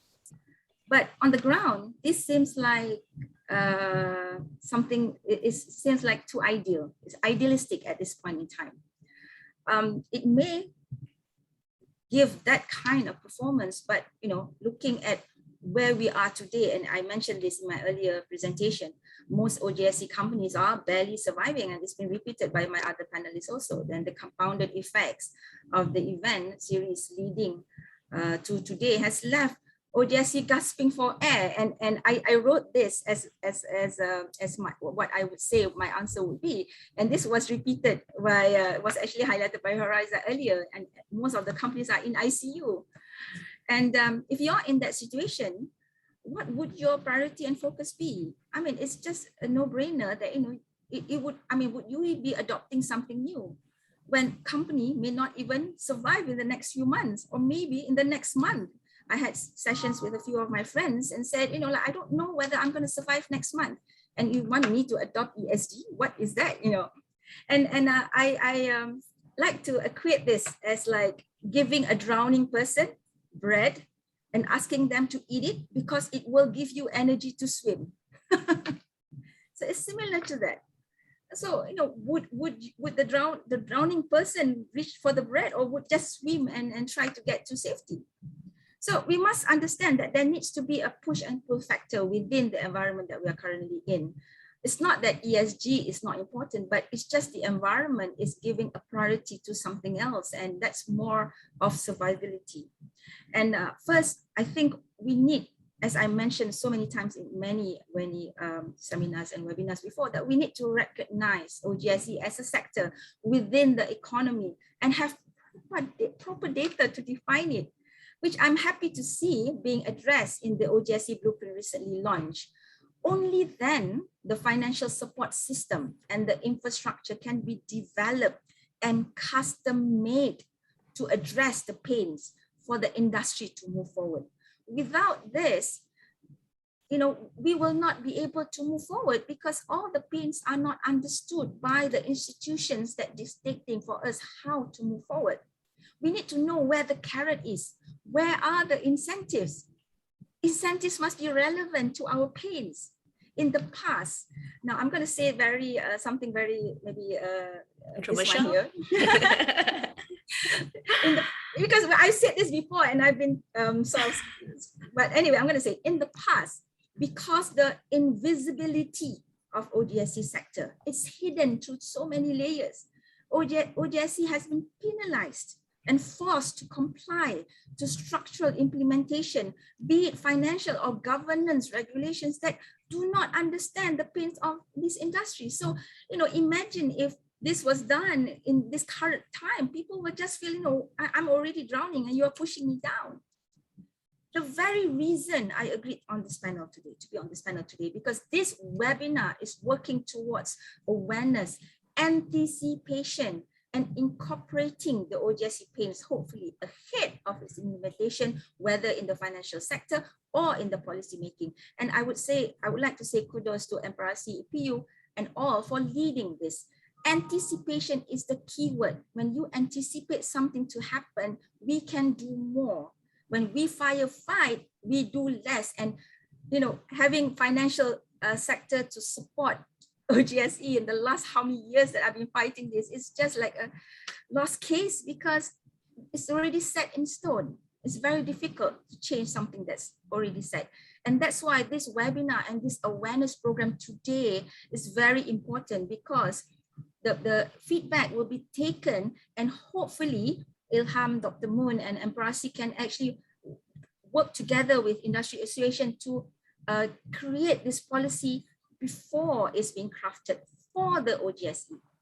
Please let us have OGSE custom-made policies and financial infrastructure. As mentioned, most companies have elements of sustainability already embedded in the company. I mean, HSSE just now, this is one of the SDG. We're already doing it day in, day out. It's just a matter of identifying it and putting it in a report that's understood as an ESG activity. So it does not cost, it may not cost any money. It just to put it into a proper format. And that's why we hope via our various working group in the different sectors that we are working towards, this will actually help us reach out to all these companies to understand this. So again, I think I'm just reiterating what Rahiza is saying, suggest reviewing and looking at actions and practices that's already currently being done and those that can be done in the near term and the long term. And we do not need to implement all of them all at once. Just do what we can and bring the most benefit. And I think dialogue, Mr. Pao and Rahiza has demonstrated that in their presentation. And just do it as part of business as usual. And then you actually have it. You must remember this ESG is an international driven by also international arena. And for us to do any export, we need to comply to all this. And we need to understand the small players are forming the supply chain for the big players. So they need to understand that this will be required eventually for them to participate in any bidding that's going to be done internationally. So, let's start now and make people aware. Exactly. Thank you, Sharifa, for that very transparent answer. If I can just steal maybe a minute or so of your time, because you mentioned a lot of challenges that are being faced by the industry. If there are any changes that you hope to happen to support the OGSE industry, what are these changes and who do you think should play these roles? Maybe just a short answer if you have. Well, first of all, the pains, again, the pains of the OGSE, the pain points must be specifically understood and addressed. So this has to be done in collaboration with the three stakeholders, the industry, the stakeholders, and the government. And we are already doing it. So I hope that more people will come on board and give the inputs to ensure that we are doing it properly. Whilst the company are fighting to survive, the awareness needs to be harnessed, and this can be done by the big players and the PLCs and also the associations, because as I mentioned just now, the big players, the PLCs, are already adopting ESG, but you must remember the PLCs have the small players to support them as a supply chain, and in order for them to continue adopting the ESG in their everyday, they need to actually have the supporting companies to also adopt the same. So again, the awareness needs to be done also at that level, and all companies, the PACs, main contractors have to play their role in supporting the SME, the project owners. They need to craft the incentives and the recognition of our ESG adoption, not only for the bigger companies, but especially among the SME players. So industry associations and can also work together with stakeholders to provide the inputs. And when it comes to SMEs, the government ministries, the agencies like SME Corp should be able to play a role in assisting the SME companies in adopting ESG and sustainability. And also the PLC will have to adopt their role in their supply chain. I think that's my short answer. Thank you so much. Thank you so much, Wan Sharifah. That was very beneficial for us. It's 11:05 now, so I'm turning to some of the questions by participants. I have one for Mr. Paul by Mr. Aizat Fikri. Mr. Paul, Mr. Aizat would like to know, as currently the green technology as alternative to replace fossil fuel, how this will impact the business on short term as well as long term duration.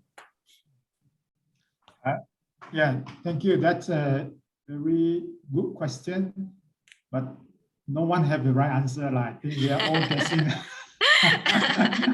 I think from the perspective of EPC contractor, that poses an opportunity for us, right? Because if you want to do green energy, you need to build plant as well as many other things like engineering and so all that. So that presents opportunity for people like us, Sharifah, and also Balaso. So we will benefit from that, right?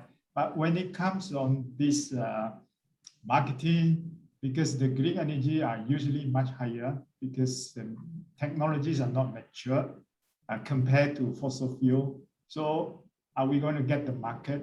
So to swing the preference of the consumer?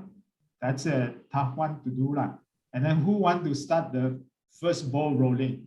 Put the money and implement the project. Later, you will face the risk of not able to reclaim back whatever you invested. So we think it's a challenge, but nevertheless, there seems to be enough push from the big giant oil majors to have embarking on this green energy like solar to hydrogens, and also biofuel. There seems to be starting engineering and doing pilot testing already somewhere in the world, right? So I see this as opportunity for many of us here in Malaysia. Great. Thank you, Mr. Pao. We had an earlier question by Encik Rosman Hamzah. So I think I would like to pose this one to Encik Rohaizat. So Encik Rosman mentioned that as more and more oil majors committing to net zero emission, future requirements on vendors to also comply to scope 1 and 2 emissions reduction can be expected. What can OGSE do now to prepare? Thank you, Dr. Moon, and thank you, Dr. Rosman, for the question. I think what we need to do now is look at the low-hanging fruit first, like I mentioned, because in this current situation, it's not easy for us to spend a lot of money on changing all the engines, changing all the equipments to adapt to the low-carbon situation. So what I would suggest is that look at where your carbon is coming from.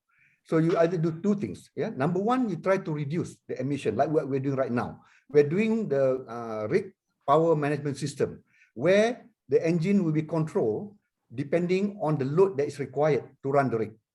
So if we need only 3 engines will be on. Then the minute we need more 4 engines, the 4th engine will be on. So therefore, we can control the number of emission is produced from each rig. But at the same time also, we also need to look at the bigger picture. When we talk about emission reduction, we need also to talk about net carbon zero. Yeah, of course, we cannot reach net carbon zero in the near future, but we can reduce the net carbon footprint. So by doing other things that increase our what you call it, the carbon credit, for example. We might have a proper carbon credit, we might have just equivalent to carbon credit. So when you increase your carbon credit level, you can also offset the effect of your emission. So by doing these two things, we can start looking into, first, pure reduction in emission. Second is that there's so much so we can reduce.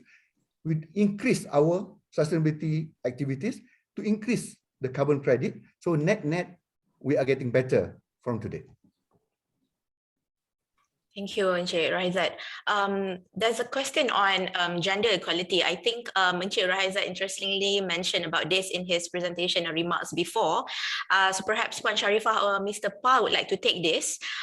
So the question goes, given the number of women joining the oil and gas sectors is still low and we are heading towards the goal of gender equality in roles, does this mean that women have a better advantage and possibility to move up the corporate ladder compared to men? Any takers? Puan Sharifah or Mr. Pa, would you like to take this? Sure.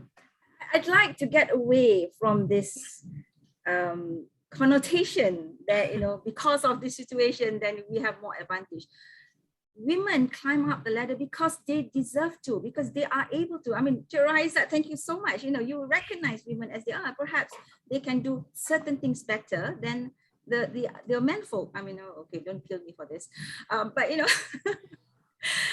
so they should, the merit of the whole exercise, I think our OGSE is matured enough to understand it. Of course, there are issues, the normal issues like, being offshore and being, being taken for a ride because of, joking around, being women in the men environment. But, in general, women have shown that they can survive in the OGSE and they can climb up the ladder. I mean, a lot of the women, when they're in the field, like I was in Sudan for a while in 2003, I'll go to the pipeline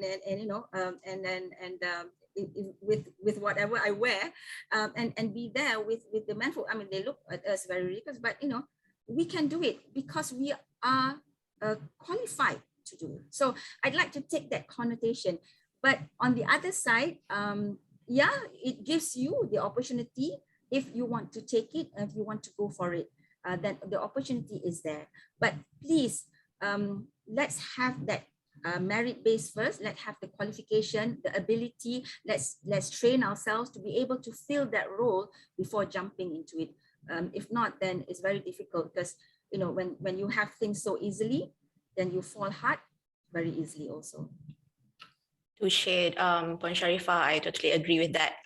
Mr. Pa, would you like to respond on that as well? Yeah, yes, I like to share my experience. I feel that ladies, especially engineers, in the late 10, 15 years, they have been really picking up in the populations of ladies engineers, and they do a fantastic job, especially those areas like process engineering, simulations, data simulations, and building models, all that, because they are very meticulous and they do a great job.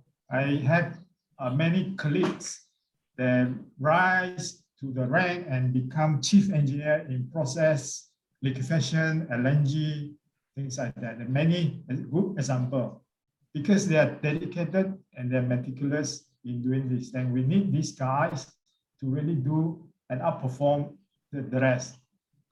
Also in dialogue, I see very much diversity being put in good practice. At our top level, the board level, we have 30% ladies members. And among our workforce as well, we got many ladies. So we have a very good balance of resources. I think this balance of resources also make us easier to arrange our workforce for particular project, because in some instances that doesn't mean men who are up there, they are better. No, not necessary, see, but depending on projects. So we need a combination and combination of background give you better planning for different environment and different situation. Totally agree, Mr. Pao. Yeah. Diversity definitely gave a better advantage to companies. Yes. I have a last question I would like to pose to Encik Rohaizat before we go on our wrap up. Encik Rohaizat, there's a question by Encik Shazlan Anwar who said, when it comes to sorry, I just lost him. When it comes to renewable energy, the most common technology is solar. So how open are the industries, the big boys especially, in embracing other technologies such as hydrogen-based with the assumption that the ROI is reasonable, justifiable? Thank you, Dr. Moon and Cik Fazlan. I think when it comes to business, the first thing that we must understand is that we need to go into something that we are sure that we are well aware. The second is that we need to make sure that we know the maturity of the technology that we are going into. Because if we are not very well versed with those kind of things, going into something that we're not well versed is a recipe for disaster, especially in this current situation where the economy is still a yo-yo. So the second item is that how far is the hydrogen technology has developed. So we talk about the blue and the green hydrogen. You know, so sometimes when of course, the brave one. When I say the brave one, you must be the size of Microsoft or the size of Boeing or whatever to be the brave one, or the size of Petronas, or Shell to be the brave one to go into it. So that you take a big risk for big reward. But small OGSE company, you can't afford to do that. You are barely surviving. So you need to make sure that whichever you go, you need to go on a proven technology, at least for the time being. Yeah. So maybe after 2 or 3 years when the COVID-19 is gone, maybe you can be a little bit risk taking. But for the time being, from my personal opinion, I would suggest that OGSE company go for a proven technology.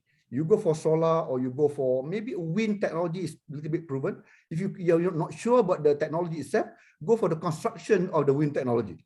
So you construct the turbine, you make your money, you go away. If something doesn't work later on, let the big companies suffer. I mean, they have enough capacity to suffer. We have to be realistic about it. Just do things within your capacity, take the risk within your capacity, so that if something were to go wrong, you're still alive. I think that is very important for us to understand. Thank you.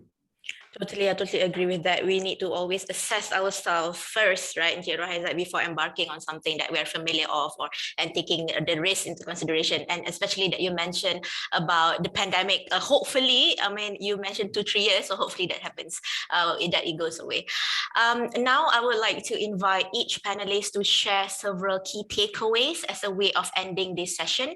Perhaps 1 minute or so each. Shall we start with maybe Puan Sharifah, followed by Mr. Pao, and then lastly Encik Rohaizat. Thank you, Dr. Moon. Change is a constant. Our industry currently is at the cusp of a major change in the way we operate. Energy transition to renewable, with gas being the transition energy, net carbon zero emission, digitalization, technology. It can be seen as a negative or a positive, or it should be seen as an opportunity for industries to actually be able to find some niche businesses or businesses that they can actually delve into in a safe way, like what Rohaizat was saying, in something that's prudent. So change is a constant. ESG is not going to go away. It's here to stay. If you are in Malaysia, it's here to stay. There are already policies being crafted to drive how we should do our business in the future with ESG. And definitely ESG is there in the international arena. So ESG is not going to go away. And let us try to anticipate this change rather than be trapped in having to change, and create the awareness. And we help each other, whether the big players, the small players, understand each other, identify and structure these practices, and make it a conversation within the OGSE so that it can be a norm. ESG, sustainability is the new thing now. The next generation talks about it in their sleep. So, these are the people that's going to be replacing us in the future, and the ones that we have to deal with in the future. How can we run away from ESG? We cannot. But at the same time, we need to balance of the survivability of the companies. We need to have the infrastructure to support these companies that's already there. Let's not lose them. Give them support, the infrastructure, the financial support, the policy support, and let's do that as a visible sector, not an invisible sector as we are now. Thank you, Dr. Moon. Thank you, Puan Sharifah. Mr. Pao, some few words, please. Yeah, thank you. I fully agree with Puan Sharifah's comment. ESG is not going to go away. It's only going to be more structurally implemented. I fully embrace that. I think in dialogue, we are going to fully embrace this ESG sustainability. But like what Dr. Ken mentioned, we need to prioritize our initiative and link all these ESG activities into our business strategy. And only when we move the business together with ESG, then we can make ESG sustainable. So once we can do that, our business, I think, will be sustainable. In the long run, I think come the technology, we didn't spend enough time to talk about technology. I think technology can help us to still make this future going business to be sustainable, to be efficient enough, and so that we can incorporate also ESG. In the end, I think we all have the obligation to preserve our Mother Earth, right? If the Earth is no more, is polluted, climate change is there, then we have also no place to do our business. So ESG has to be incorporated, has to be embraced. Thank you. Thank you, Mr. Pao. And lastly, may I get a few words from Encik Rohaizat? Okay, thank you, Dr. Moon. I believe OGSE companies have done quite well in adapting sustainability, whether they realize it or not. Our industrial requirement itself covers a lot of sustainability elements, such as health, safety, environment protection. So in doing our work, we're also required to adhere strictly to many international practices where sustainability components are already incorporated in operational requirements. So for example, spill prevention and schedule waste management are strictly enforced in our industry. So all companies also practice strict corporate governance, which must be complied with OGSE company. So basically, with all the requirement that OGSE have to comply, I also would like to appeal to the big companies, to our clients, to people who rely on our support for them to meet the objective, so that they can also consider allocating some of the sustainability activities to the contractors, to the subcontractors, to the suppliers and vendors who are actually supporting them. So actually, when you ensure that this business is sustainable, they are going to be there for you through thick and thin. Yeah. So even during the bad time, your contractors, your vendors, your subcontractors are available to support you. If the cost is low, they support at lower cost. And of course, we hope that when the time comes for the profit start coming in at the higher level, some of the profit can be sprinkled down to the lower level, so that instead of gasping for breath, we can have a nice green oxygen in this green world. Yeah? So in reality, but we must still face now, considering the very difficult and challenging situation in our industry now, combined with devastating effect of COVID-19, we must be able to balance between our need to survive beyond tomorrow with the need to sustain for a long future. This is so simple. We need to make sure that we wake up alive tomorrow morning in order to be around next year. If tomorrow morning we are not alive, forget about next year. Yeah. So therefore, I think this is very important for everybody to understand. While we try our best to embrace sustainability, to do our best to reduce carbon footprint and so on, we also need to make sure that we have enough food on the table so that we can stand tomorrow morning, or we can even wake up tomorrow morning. Yep. But on saying that, we must also understand the reality that faces us, especially when it was mentioned by the none other than the president of Petronas, Tengku Taufik, in the releasing the Petronas report. Sustainability is coming here to face the oil and gas industry. Yeah, reducing carbon footprint, net carbon, everything is coming our way. It's right in front of us already. So we must make sure that we do whatever necessary to adapt to it, no matter what we are today, but at the capability that we can do today. We must realize that it will become more and more important and critical to adapt sustainability if we want to stay and grow for a long time. So let's embrace it to the best of our ability. Good luck and thank you. Thank you, Encik Rohaizat. I think you have summarized that beautifully about the need to have a balance, on putting efforts for today as well as for tomorrow.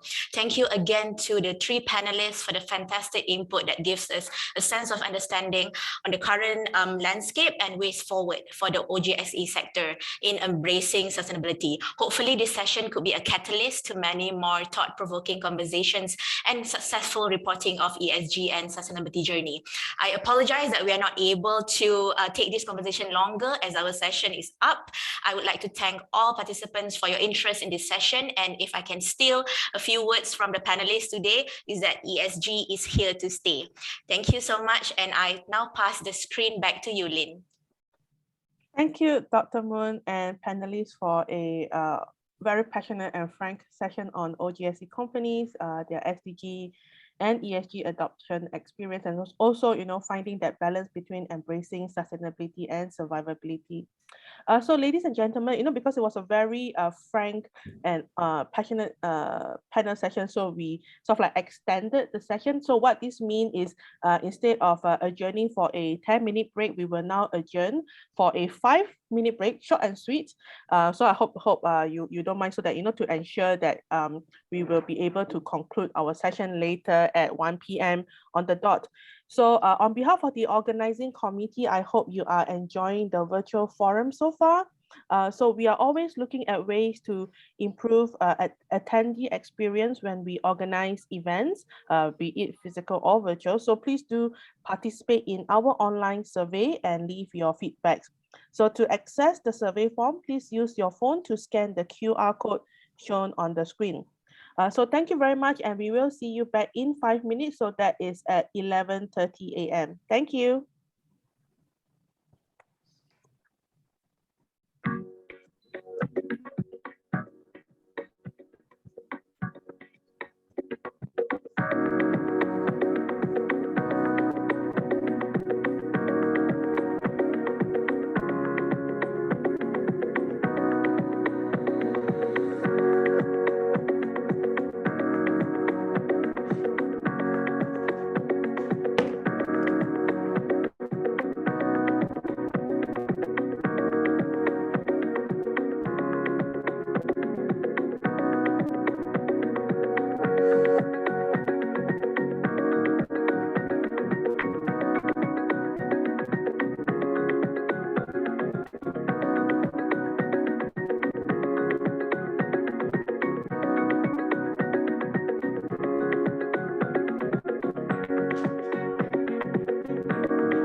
Welcome back, distinguished guests, ladies and gentlemen.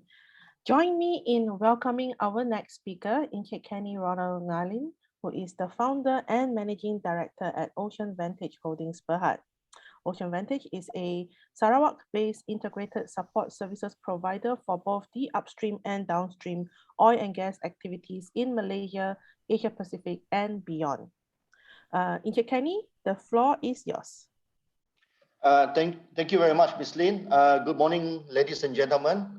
First of all, I would like to thank EPU and MPRC for inviting me to share strategies to adopt sustainability practices for OGSE companies.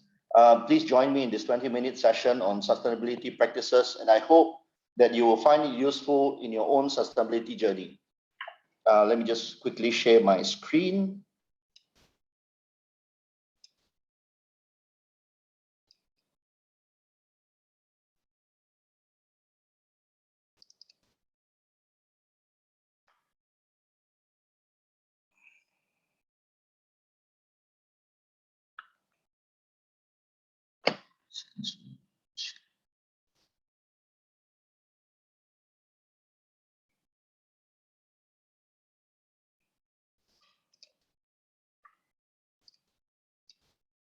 What is sustainability practices? Sustainability practices are the processes, services employed to maintain the qualities that are valued in the physical environment. Just 1 minute. To keep it simple, to develop our business in a sustainable way, creating value today while building a future for generations to come. The Sustainable Development Goals, SDG, form part of transforming our world. The 2030 Agenda for Sustainable Development, adopted in September 2015 by the 193 United Nations member states. Achieving the SDGs by the target in 2030 will require unprecedented cooperation and collaboration among governments, non-governmental organizations, development partners, the private sector, and communities.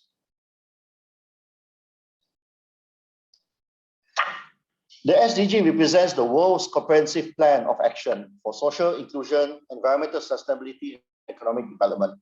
The oil and gas is an important global industry. It can have a positive or negative impact on a range of areas covered by the SDGs. The oil and gas industry has the potential to contribute to all 17 SDGs, as you can see on the screen here. There are opportunities to integrate SDG in core business activities of oil and gas.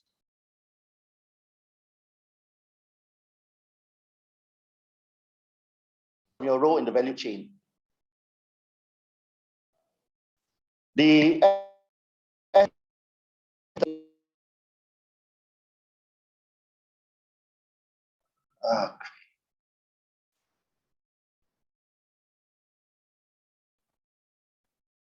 Ladies and gentlemen, I do think we are experiencing a bit of technical difficulties on the part of Encik Kenny.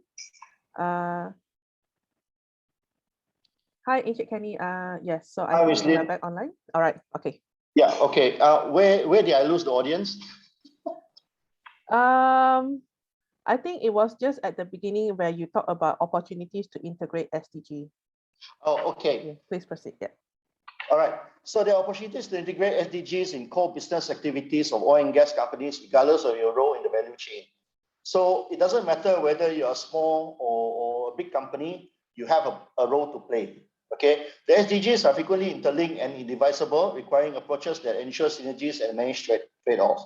So as I go through my presentation later on, you're going to see quite a few interlocking in some of the goals or some of the ways that we can adopt sustainability in our companies. And I'm very sure that after hearing what the other panels have shared, and of course, Dr. Ken from Bursa as well, there are a lot of things that's already been said regarding sustainability. All right, so I'll be talking about 10 out of the 17 SDGs today. Some of these are things that Ocean Vantage, my own company, have actually implemented, and some they have not. But just to give an idea to all the businesses out there, especially the small and medium businesses, contractors just like myself, in what we can do and contribute into sustainability. So number one is, SDG number one is to know poverty, and poverty in all its forms everywhere. While the number of people living in extreme poverty has halved since 1990, there are still more than 800 million people in the world who are struggling to meet their most basic needs. So what we can do to help this is basically to invest in local development, employment of locals in your areas of business. In Malaysia, poverty still exists. As the country develops further, a lot of the semi-skilled jobs have been outsourced to foreigners, further depriving our own locals from earning a living. For those operating overseas, or you have businesses into other countries, we should also look into supporting the locals in those countries, as poverty is basically present everywhere. Invest in local development, include local businesses in supply chain, seek out local suppliers and services. I mean, these businesses are trying to survive, especially during this pandemic, whereby a lot of businesses have closed down for the time being during the MCO, and we don't know whether they've managed to reopen. If they do manage to reopen, they'll probably be struggling as well. So this is the time for us to actually support them. This could be oil and gas related or non-oil and gas related, such as even cleaning services, food delivery, canteen operators, so on and so forth. Well-planned social investment activities, including educational or training programs. This could be youth development programs that imparts useful skills that can be used to provide support to your business. Reduce gender inequality, women can do the work as well. So the third SDG, ensure healthy lives and promote well-being for all at all ages. Sustainable development cannot be achieved unless everyone's primary health needs are met. Our people are our greatest assets. I'm very sure everybody agrees to that, big or small companies. So you can do your part by conduct health impact assessments to strengthen capacity to manage health risks. If you own workshops or fabrication yards, you can look into the effective designs and management of operations to mitigate potential health risks. For example, excessive exposure to noise or excessive exposure to chemicals. Reduce occupational health, provide trainings for awareness as well as adequate PPE. Protect workers and community members against infectious diseases. For now, we've got this COVID-19. Please get all your staffs, your colleagues and all that to go for their vaccinations. Or even if they're working overseas, make sure they get compliance with the overseas vaccination program as well. Mental health and substance abuse. I'm sure everybody's aware that for a lot of our colleagues or staffs that are working offshore, they work for long periods of time, 12 hours for 28 days or even more, especially during the pandemic. They might be staying on the rigs, on the platforms or vessels for 7, 8, 10 weeks without going home to see their families. So there's a lot of pressure and stress that they're keeping to themselves. So please reach out to them, give some counseling, let them know if they have any issues and all that. They need someone to talk. They can also reach out to NGOs like Defenders. Improve road safety is another way that we can contribute, ensuring that our vehicles are in good working condition. We give trainings to our staffs, our drivers, so on and so forth. SDG number 4, quality education. Ensure inclusive and equitable quality education and promote lifelong learning opportunities for all. Education and training closes gaps. We can do this by establishing company strategy for local content to promote sustainable development. Assess their skills that are most needed in your organization or in the shorter supply, and then focus on the training in these areas. So in future, you don't have to look for foreign workers, or you don't have to have a huge gap in your resources supply. You can easily have them by training this in advance.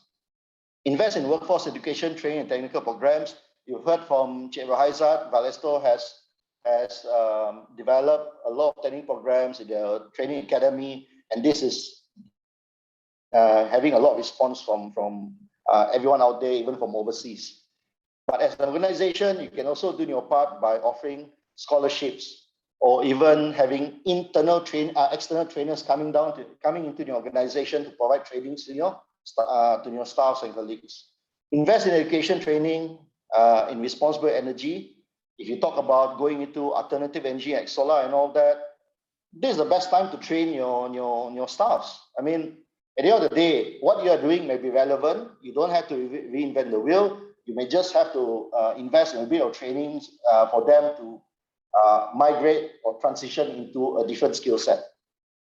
Support in-country education and skills development effort, increase the number of youth and adults with technical and vocational skills like cooperating with local institutes, TVETs to provide real-life training. Ocean Vantage has done this in the past, whereby we work together with some TVET centers to train their welders, scaffolders, as well as mechanics and electricians. Moving on. Gender equality. Gender equality at the end and an end to discrimination against women are basic human rights and also drivers to sustainable development. We are all equal, guys. Ladies, gentlemen, there is no difference whether you're a man or woman. We all can do the same job. Okay, in Ocean Vantage, we've trained women welders in the past from TVETs, and we have actually employed women welders. So that means that even welders is not confined to just men nowadays. We've got about 28% on our board of directors who are women. We have more than 50% women in our workforce. And we also have probably about 30 to 40% of women in top management positions or in top management positions. Next slide. SDG 7, affordable and clean energy, ensure access to affordable, reliable, sustainable, and modern energy for all. Clean is green. I think everybody knows that. Increase the share of alternative energies and technologies in the global energy mix. Explore opportunities in research and development and commercial investments in developing and deploying alternative energy technologies. For example, solar. All right, everybody is going to solar these days. It's not as hard as it seems. If you're an engineering company or you're a consultant company that's been providing technical support or technical staff to the oil and gas industry, it's not that difficult to actually transition into alternative energy. I mean, oil and gas uses engineers, oil and gas uses electricians, oil and gas uses scaffolders, welders. In the solar field, it's the same transition as well. Improve energy efficiency in operations and productions. Adopt the use of alternative energy such as solar to power your electricity needs. It's cheaper and reduces carbon footprints. Again, if you have offices or your own fabrication yards or factories, you can always install solar panels on top of the roofs. This would complement and reduce your electricity bills. Extend the use of green energy to off-grid and micro-grid areas with low demand or low population. Make this part of your CSR initiatives. I mean, it's also tying to the training when you are training your staffs or your workers. At the end of the day, they can also use that knowledge when they go back to the kampongs, go back to the village. They can always get small solar panels and actually install those solar panels at home. Next slide, please. SDG 8, decent work and economic growth, promote sustainable economic growth, full and productive employment, and decent work for all. Sustainable development requires job creation and inclusive economic growth. More than 200 million people were unemployed in 2015. Employment equals economic growth. Conduct skills assessment and communicate reasonable expectations, include the local communities, whether it's in Malaysia or if your businesses are overseas. Foster full and productive local employment and workforce development, provide training, transfer skills, equal opportunities, clear and transparent policies on recruitment, and etc. Encourage local procurement and supplier development, buy locally produced products, buy Malaysian products. If you're in other countries, buy those countries' products, develop local vendors and suppliers. Avoid over-reliance on oil and gas operations or the industry itself. Try to identify new opportunities in the value chain or try to expand outside of the oil and gas industry. Next one. SDG 9, industry innovation and infrastructure. Build resilience, infrastructure, promote inclusive and sustainable industrialization and foster innovation. Economic growth is dependent on local infrastructure and suitable industrialization. Robust and quality infrastructure has spillover effects for the entire economy. Upgrade your infrastructure and technology to make them sustainable. You can adopt solar energy or hydrogen if it's really, really viable here in Malaysia, to power up your buildings, to power up your equipments, introduction of automation, use electrical equipment rather than diesel-driven, fossil fuel-driven equipments, enhance technological capabilities and knowledge transfer. It can be through strategic partnerships from foreign companies or universities, through licensing or procuring electronic technologies, a joint research and development, joint ventures, or even partnerships, and expand off-grid energy access. Again, part of the CSI initiatives. Next slide, please. SDG 11, sustainable cities and communities. Make cities and human settlement inclusive, safe, resilient, and sustainable. More than half of the world's population lives in urban areas, and this figure is expected to grow to approximately 2/3 by 2015. That's a huge jump. Address risks related to operations in urban developments.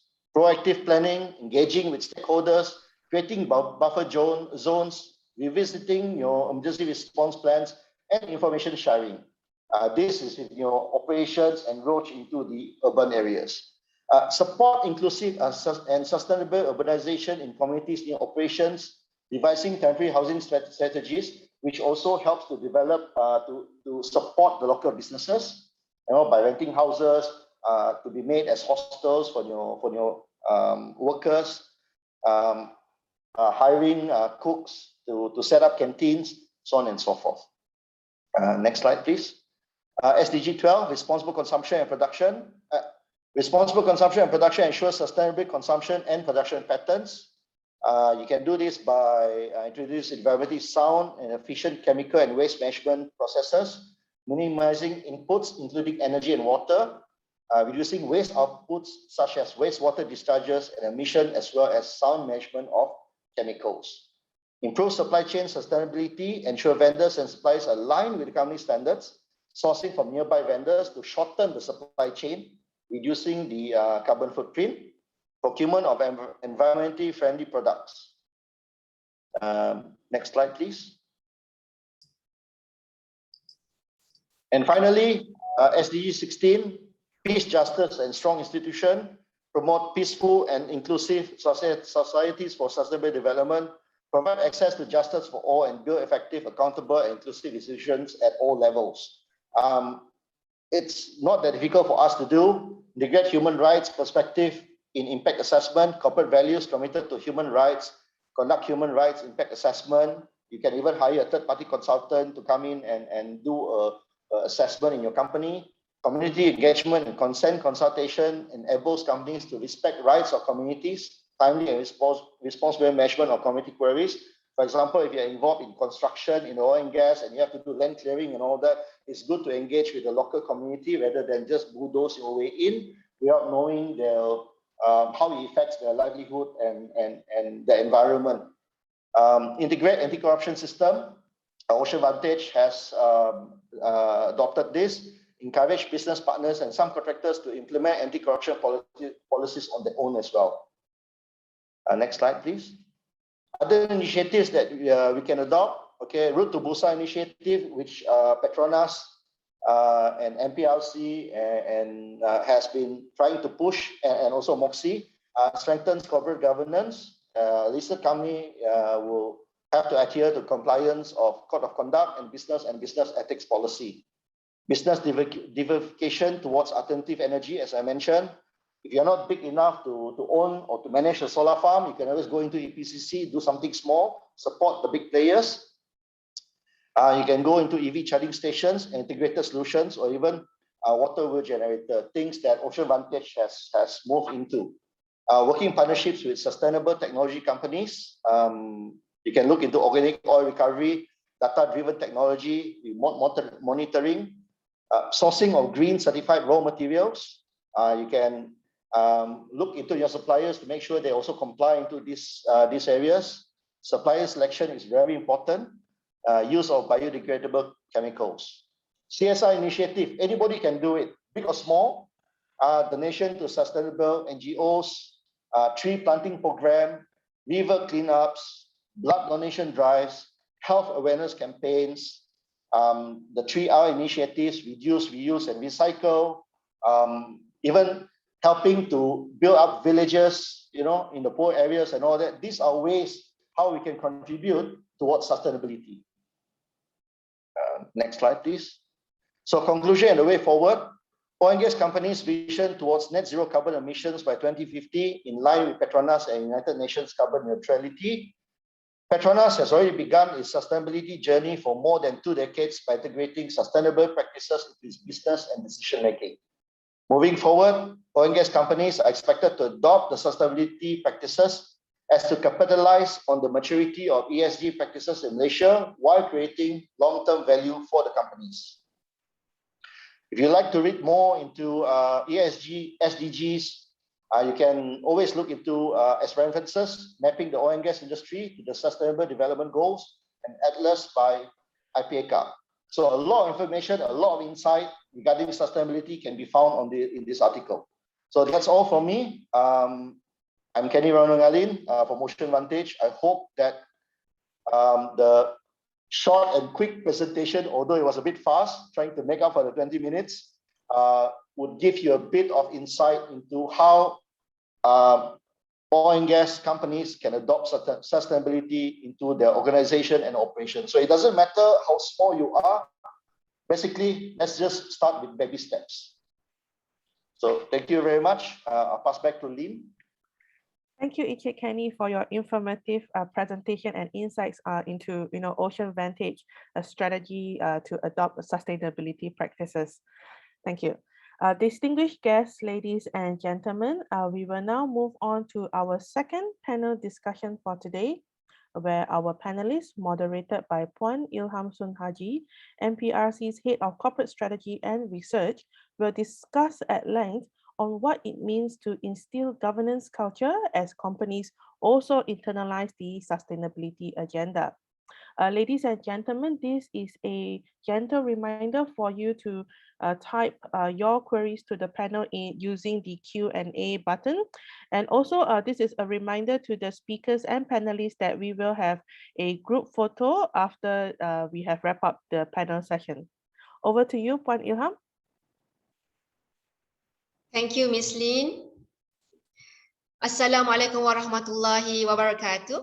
I am Ilham Sunhaji, the Head of Corporate Strategy and Research for MPRC. Thank you for being with us today. We have here a lot of discussion on strategy to adopt ESG. Now, let's talk about long-term, how to instill governance culture in internalization of sustainability agenda. Studies have shown that there are positive correlations between financial gains and corporate adoption of sustainability. This means that companies who have higher degree of ESG compliance have higher profits. However, the cost of the links remains unclear. Was it the type of environmental, social, and governance ESG metrics being chosen, or is it the degree of their disclosure in their annual report that warrant companies to have more profit? What we discovered was that the key factor that determines the performance of the companies is actually the management quality and practices, and not so much the ESG metrics. This was quoted in the book titled Value at Work, Sustainable Investing and ESG Reporting. And this is why governance is vital to the discussion on corporate sustainability practices.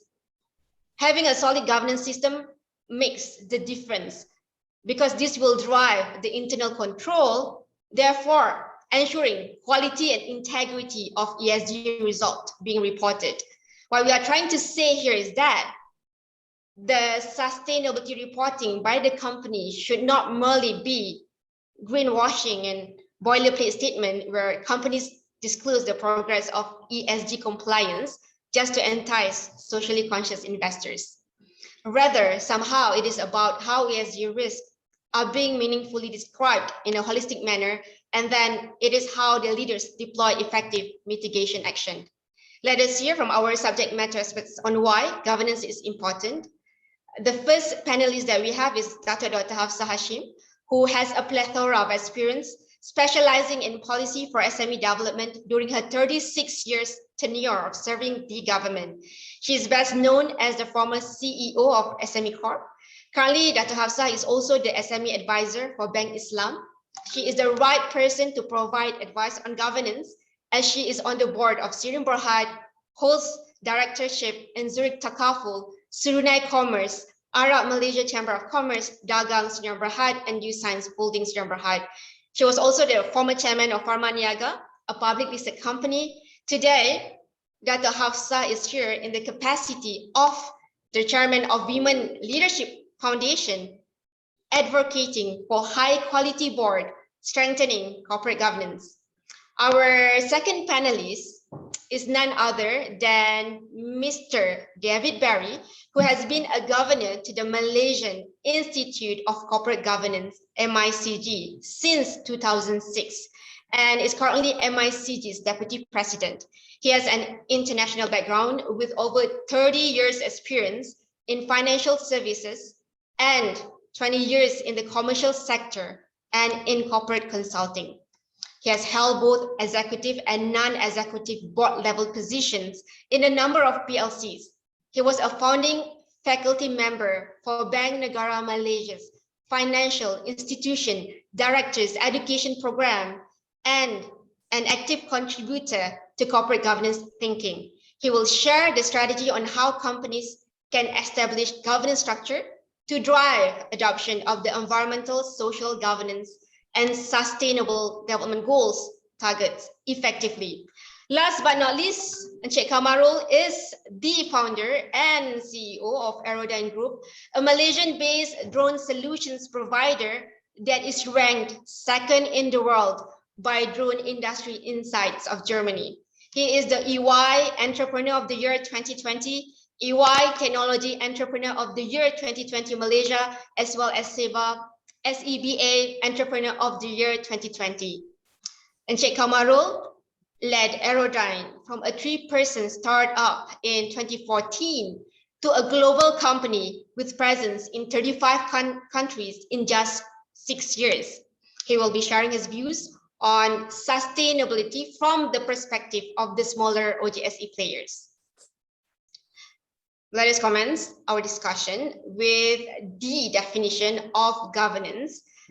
I would like to invite Mr. David to set the stage.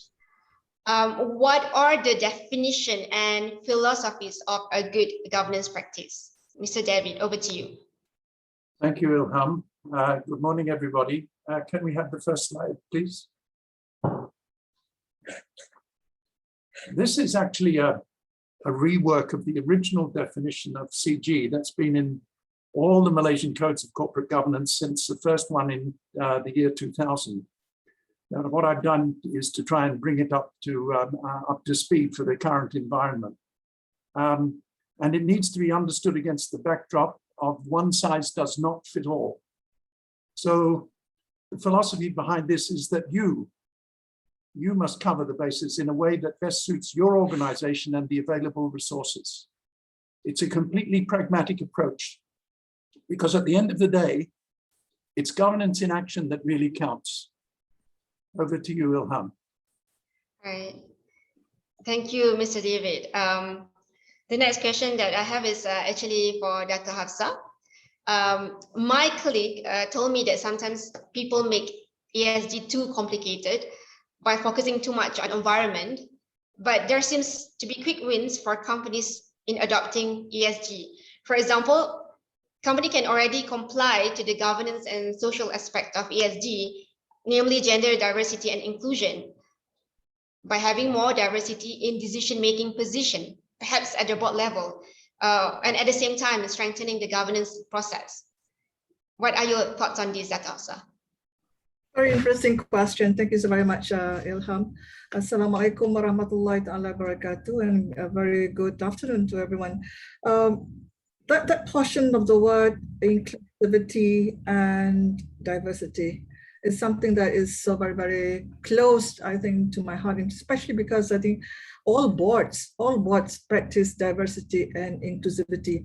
But if you were to dissect and go through into the understanding of the diversity and inclusion itself, I would say that diversity tend to refer to groups of people that has got a wide range of characteristics, have got a wide range of expertise, skills, and talent sets.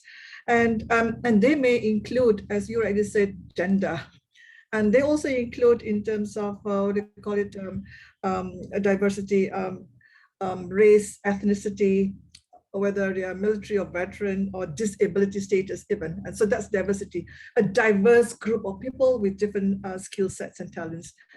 And inclusivity, on the other hand, is actually making the presence of members much welcome into it. Inclusivity, making sure that they're all roped into the whole room, into the whole entire conversation, into the whole entire meeting, to make sure that we do not miss out anyone. All right, so that's what I say, that connectivity, that providing equal opportunities and chance to everyone, to make sure that everybody is given not only a fair share of the cake, but also is given their voice to speak in such circumstances.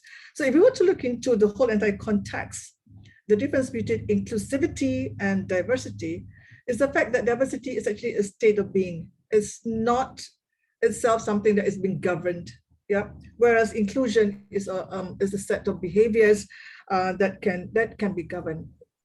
Now, if I were to bring back to the issue of conversation this afternoon about gender diversity, now what's interesting is that, do we have the laws? Do we have the laws that increase diversity on boards? And in Malaysia, as you would have already alluded to, Ilham, that we have got the OGSE put in on board the code of governance that must be 30% women on corporate boards. But when we saw what Norway, Spain, and France, and Iceland, they have laws. They have laws that require that women comprise at least 40% of boards at public listed companies. And as late as September 2018, California is the first state in the US that introduced quotas that require public traded companies to include at least one female on the board. And this was later followed by Illinois, Massachusetts, New Jersey, and New York. India started it in 2013. In 2013, when they mandated that all companies listed on stock exchange must have at least one woman on corporate boards. And and Japan in 2015, through the Financial Services Agency and the Tokyo Stock Exchange of Japan, they introduced what they call governance code.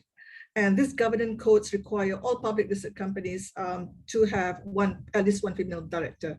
Now, while this code is non-binding, we're seeing that Japan is very serious about it, and they have recently introduced and set goals of 30% of female executives at corporate boards by 2030. What we are seeing today is I scan around and look at the analysis of women on corporate boards across the world. I only have got the 2018 data, by the way. Now, 8,600 companies that have replied to the survey in 49 countries. Now, it showed that around the world, the average percentage is 16.9% of all global board seats are have got women on the corporate boards. That is up 15% from 2016 figures. And you would guess as much that the top countries that have already met the 30% that they put themselves are definitely countries like Sweden at 39.6%. All right. Then you have got Germany at 33.3%, Australia 31.2%, and then United Kingdom 31.7%. And we're seeing that more countries around the world are moving into that direction of ensuring why they need to put women on corporate boards. And I'll discuss that later, why they did that. Thank you very much, Ilham. Thank you, Dr. Hafsa. So Mr. David mentioned about the fact that governance is subjective to each of the companies, and how do they implement it. Dr. Hafsa mentioned about how gender diversity is a component of strengthening the board quality. And Sheikh Kamarul, as the CEO of Aerodyne Group, what is your fundamental principles in adopting sustainability in your company, and how do you govern sustainability targets that you have established in Aerodyne Group? Over to you, Encik Kamaru. Thank you, Ilham. Actually, sustainability is actually very deep in our DNA. This has been incorporated from the beginning of Aerodyne. If you look at the three pillars of sustainability: people, planet, and profit, that is already deeply ingrained in our operations, and the KPI of everyone in the organization are also already there to measure our value contributions to, of course, the most important one is to profit for all our stakeholders. But we have measures that we put in to look into the sustainability practice that we put in as well. How we are being fair to people, how we are contributing to the planet, and then it's actually clearly defined as well. The philosophy of our operation also is to deliver solutions that is faster, better, cheaper, and safer as well. So all of these, many of our solutions are already, it's centered around increasing values, efficiencies, and solutions behind this as well. If you were to look at all of the sustainability and all the SDG practices, for example, if you look at the SDG 7, clean energy, most of our work are also currently looking at critical infrastructure, whether be it solar farms, whether it's wind farms and all that. We are looking at how we can help organizations manage this type of operations more efficiently. And at the same time, we're also looking at, for example, one of our key growing verticals right now is actually in agriculture. In agriculture alone, if you look at Malaysia, for example, last year, the country lose more than 10 billion because of foreign labor constraint, not being able to come into Malaysia. So what we have been focusing on is actually also on upskilling local talents and bringing them up to speed with technology. So when we go into all of these remote plantation area, we are actually using local labor that are actually operating these drones, looking at the analytics. So not only we are solving the key problem of the industry, we are also creating jobs for all of these local teams as well. We only just started this 1 year ago, something that came out of the COVID-19 pandemic. We started with one, now we have over 160 people already doing this. And we are set to grow to close to 3,000 within the next 2 years, for example. So all of these are actually towards giving sustainable practice in all that we do. And the growth is there, basically. It's about contributing significantly, and I circle back to our philosophy of people, planet, and profit. So it's actually deeply in our DNA, and every act that we do is actually circling around how we contribute towards these three focus areas. All right.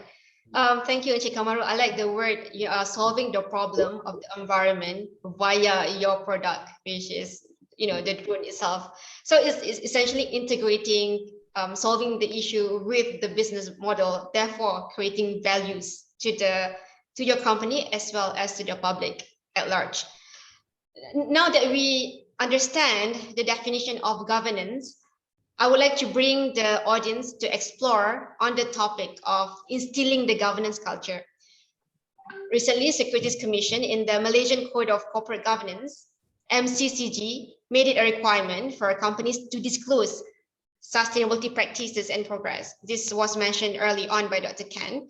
The board is now required to show that they have plans, targets, and a designated person accountable for sustainability in their company.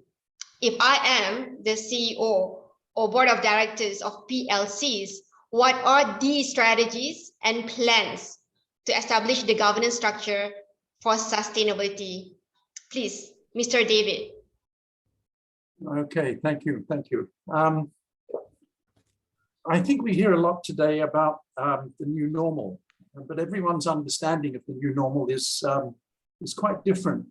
The problem that we're dealing with is dealing with the unknown. We have an ever-evolving pandemic. We don't quite know where it's going to go. We have catastrophic heat waves and floods, and it's showing us some of the real impact of progressive climate degradation. The recent IPCC report paints a very stark picture of the future.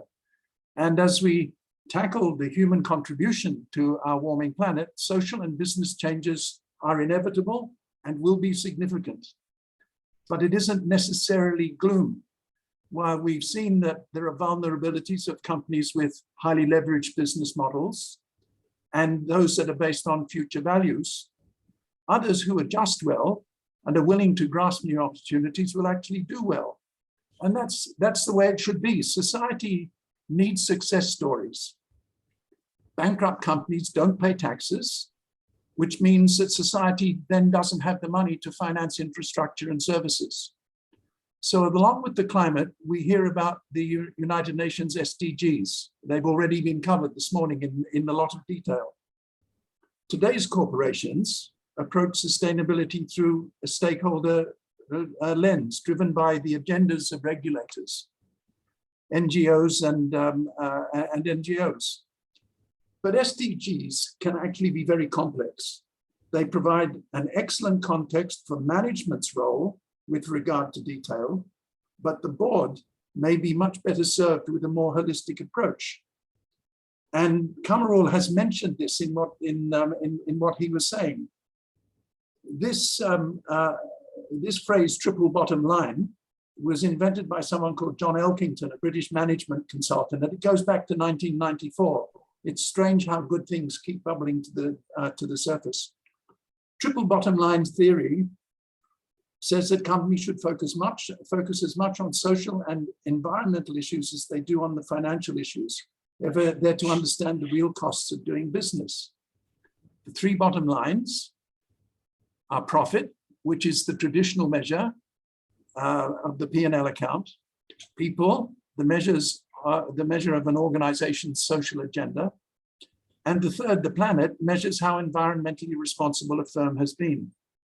This actually blends well with the UN's SDGs, but in a way which makes it more understandable for company boards, because company boards should not be going down and getting into the hyper detail. They need the distance in order to conduct oversight. So this slide combines the triple bottom line with the UN sustainability goals. And while management looks after the detail, it's the board's role to exercise oversight and to provide direction. When the different dimensions connect, as you will see, there are some desirable outcomes. And the sweet spot, sustainability, is right there in the middle where all three dimensions combine. Could we have the next slide, please? Thank you.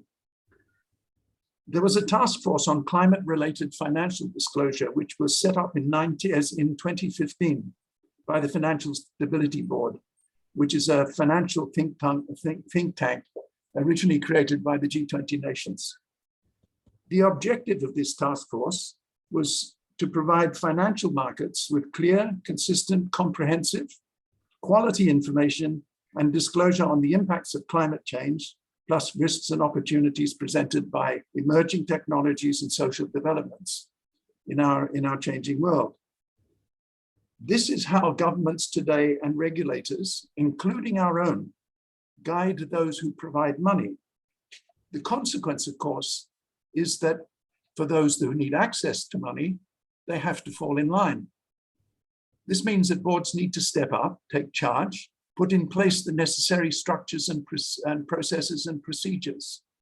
The board must be willing to be transparent and can't allow itself to be blindsided.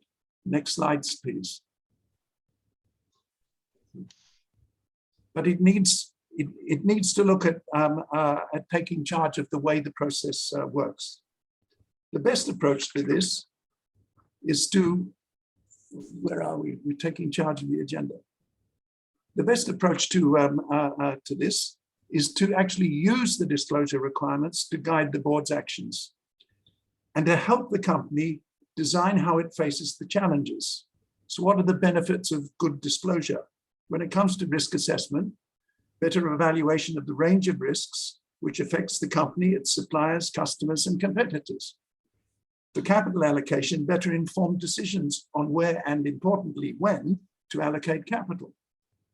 When it comes to strategic planning, a better understanding of risk exposures and opportunities over the short, medium, and long term. And finally, as someone mentioned earlier today, it's actually true that we can't manage what we don't measure. So a company must organize a central information gathering function to be used both by the board and by the executive. The data collected should help measure where the company is, identify its goals, and a pathway with time-bound targets. That's very important because a target without a time attached is no target at all. Time-bound goals.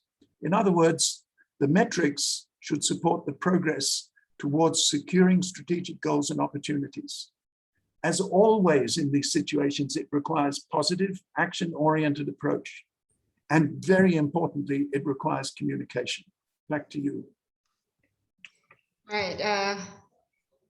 Thank you, Mr. David, for the step-by-step explanation. So you have to have the strategy and you have to also measure. It has to be time-bound. Dr. Hafsa, you have been the chairman of a large public listed company, and you have been also a board of directors of a couple of smaller sized companies. How do you make sure that sustainability culture can be cascaded across the organization? So just now, Mr. David talked about strategy, measuring the targets, and then next is how can we cascade the sustainability culture across the organization? Over to you, Dr. Hafsa. Yeah, thank you so much. Very interesting. Number one, I pick up your word culture. Yeah. And in the context of culture, it's very important that we understand it's a culture that meets the needs of the present without compromising the ability of the future generations' needs. So once that culture is embedded into the organization, I want to borrow again your words. You need to plan, target, and structure, right? So in this context, if I were to begin from the board down to the management side, David has nicely put it, the triple helix bottom line. The board looks at that triple helix bottom line. And the management needs to implement those SDGs on how they can embed in that sustainable culture across the organization. And if I were to bring back to this structure, how we plan it, at the board level, you would have understood that there's an oversight by the board. And then typically the board have got the risk committee, and the board also have got what you put in place, the sustainability committee. Now, from there on, what's important in terms of cascading it down across the organization is the strategy, right? And when we talk about the strategy on how you bring it and cascade it down, there are three distinct strategies that's so very important for us to recognize. Number one, I did mention about the risk-based strategy. And this risk strategy, in actual fact, is where they manage the risk exposures in any industry or any business, okay? And the second strategy that any board would want to ensure that it is being put in place is about the integrated sustainability strategy, where you weigh out the risk as well as the opportunities that results from whatever sustainability issues that we put on board. And this is always integrated with the business strategy. And the third, sustainability strategy that boards always normally have is the CSR focused sustainability. And this one emphasizes on creating what you call goodwill and achieving stakeholder relations. And this is also another part of business strategy. This morning, a number of us, our panelists have put on board all the 17 SDGs. Little did we realize as they go into putting on these strategies, some we heard Ocean Vantage has got 11 out of, they adopted 11 out of the 17, and then you got some that adopted 6 out of the 17, and some adopted about 7 out of the 17. Whatever they did, I hear very loud and clear from Sharifah Zaida, in actual fact, it's no additional cost to what they are doing now, which is to say that they have been doing it, but because of the fact that SDG put it in the most structured way, it's just about placing it. Place it nicely under the risk-based strategies, under the integrated sustainability strategies, under CSR, and bingo, you already have got it all penned out, right? under the strategic sustainability model. Now, once you're able to do that and have a strategy, now what's important really is how you execute it.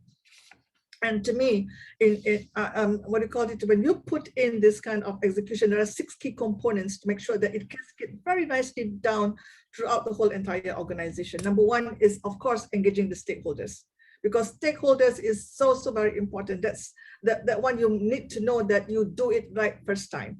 Okay, so stakeholder engagement is the first one in terms of execution. Second is about assessing to the materiality. What I mean by materiality here is, again, weighing out the risks and the opportunities, right? What is material and what's not material. You have to also ensure, in terms of the execution, we have the right policies and practices of the organization. Thirdly, you said it so rightly, Ilham, set the target and then review the targets. The target should not be carved on stone. The targets must be something that can you review and you go back if along the way that you know you cannot meet the targets, right? And measure the performance. I believe in the principle, what you can't measure, you can't plan. When you can't plan, you cannot manage, right? You must move into that measurement of performance. And lastly, as I said, as you go into this execution mode, ensure that building the capacity of your internal employees, internal staff. Check on how they can be retrained, check on how they understand how to implement the sustainability agenda. And some even on some of the boards that I sat on, they even went into appointing what you call the Chief Sustainability Officer. So this is some of the strategies that I thought, as you cascade down the whole entire organization, you believe you me, it will infiltrate through all levels of the organization, and they understand the need, why they have to, or what you call it, move into this sustainability agenda and meet the goals that's been set. Thank you. Dr. Hafsa, I would like to explore further. I think if you are in a big PLC, you have a lot of resources to embark on this ESG agenda, right? But if I'm a small company and I have only like 10 people in my company, like how can I adopt this particular target? And you know, how do I build that culture? Because if I'm in a smaller company, I need to survive. I think we have heard a lot from other panelists mentioning the fact that, oh, I need to survive in this era of pandemic. So how should I relate to this ESG agenda? I want to borrow what was mentioned earlier. I think it was Razalan who mentioned it. You can implement it according to your affordability. Things sometimes come in smaller bites, right? So according to your affordability, even if you want to adopt, for example, good health and well-being, you want to adopt that decent work and economic growth, bring it down to the level of what you can afford to do. But please do it. Do not go into the mode that you do not go to that direction at all, because you're going to miss out and be displaced in the whole entire supply chain if you do not adopt this sustainability agenda. So you will see that again, David mentioned many times about the triple helix bottom line. If we adopt, you will see ultimately you're going to go into savings as you adopt the solar and you adopt renewable energy, etc. All right. You will see that when you adopt that, you're going to imbue a better culture among your staff, as they now also have got more empathy in actual fact. And if you adopt this, all these things will go into profits. Better profits due to higher productivity of your staff, better profits due to savings that you have gained, and better profits due to the renewable energy that you have adopted. So do it in small bites, do it what you can afford, and scale it up later. Thank you, Dr. Ocsu. Do it in smaller bites, but you will have impact, definitely. Encik Kamarul, large company, as I mentioned just now, have deregulators such as the Securities Commission, and clear guidelines are in place by Bursa Malaysia to deploy sustainability. Similar to the question that I asked Dr. Hafsa just now, what about the smaller businesses in the OGSE sector, estimated to be around 1,300 SMEs? We know that given the current pandemic, they will need to prioritize business survival. So then how can SMEs institutionalize the sustainability requirements in a smaller scale, or perhaps in a longer term, coming from your side? You know, you yourself are used to be a startup. Right. Well, I first of all, we shouldn't be looking at sustainability agenda as a cost to our operation, right? In fact, for us, it's almost a passport for operation. If we do not comply with the sustainability agenda, we couldn't even be present in many of the market where we are operating, and we couldn't even do work for some of the Fortune 500 companies that we work on. So first of all, this is already a necessity. So it is not really a additional cost for us to look at. But on the other hand, even looking at the angle of additional focus that we look into this, we look at this as an investment. I mean, the panelist Dr. Afsah mentioned about this as well. It will actually lead to better profitability to one of the P's that we are talking about as well, because it will lead to saving costs. It will lead to us being able to do things faster, better, cheaper, and safer, which is our core value in the first place as well. So what we are doing here in terms of sustainability agenda is actually very much aligned to our company existence in the first place. So to me, in a sense, for example, when we go and operate in many regions around the world, when we go to South America, for example, top of the agenda is actually to create jobs for the locals. The same thing when we go to Saudi Arabia or the Middle East or any region for that matter. It's actually about technology transfer. It's about training the locals. It's about creating jobs for them as well. So it's very much aligned with the philosophy. So to internalize the SDG agenda is actually very much in line with the corporate agenda as well. So aligning the philosophy of sustainability shouldn't be something. I mean, it's nice to be regulated, that you have someone looking over your shoulder to do this. But I can actually share at least from our perspective, doing this is actually something that is beneficial for the company itself. We are creating jobs around the world. We are training, local talents. Even in Malaysia, we are creating jobs when we are replacing them with automation. So these are actually sustainable agenda. Even in our operations as well, reducing the carbon footprint, for example, we are moving our drones to using, of course, currently e-powered. We are looking to use hydrogen fuel cell also in the future. So all of these are very much aligned again. So in other words, to put in the governance structure into this, it's actually about already aligning your existence, aligning your corporate philosophy in the first place. And that's actually very much what we have done, at least at Aeronet. Right. Thank you, Encik Kamarul. I like the word passport to operate. Sustainability is a passport to operate.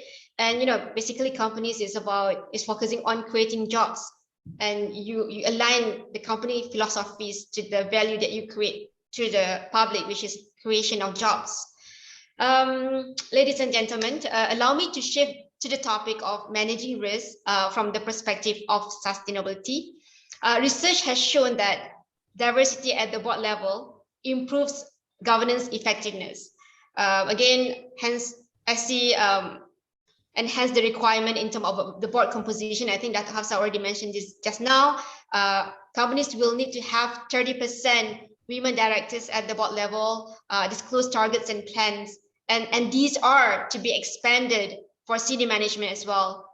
From your perspective, why is diversity at the board and senior management important?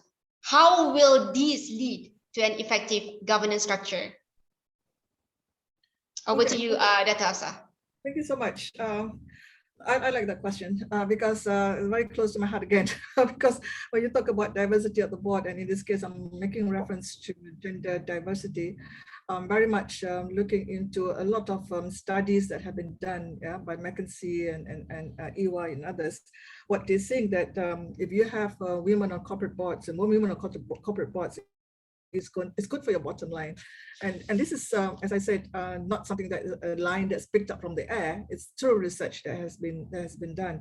And Fortune 500 companies, I want to share with everyone, they had they said that the greatest representation of women on corporate boards will bring in higher returns on investment, higher return on assets, and also higher return on sales. And what they say that they saw is that companies with higher representation of corporate boards, they are able to record in 66% higher return on investment on this type of companies. And you typically see the top quartile of those companies, 66% of them has got what do you call it, higher women representation on corporate boards.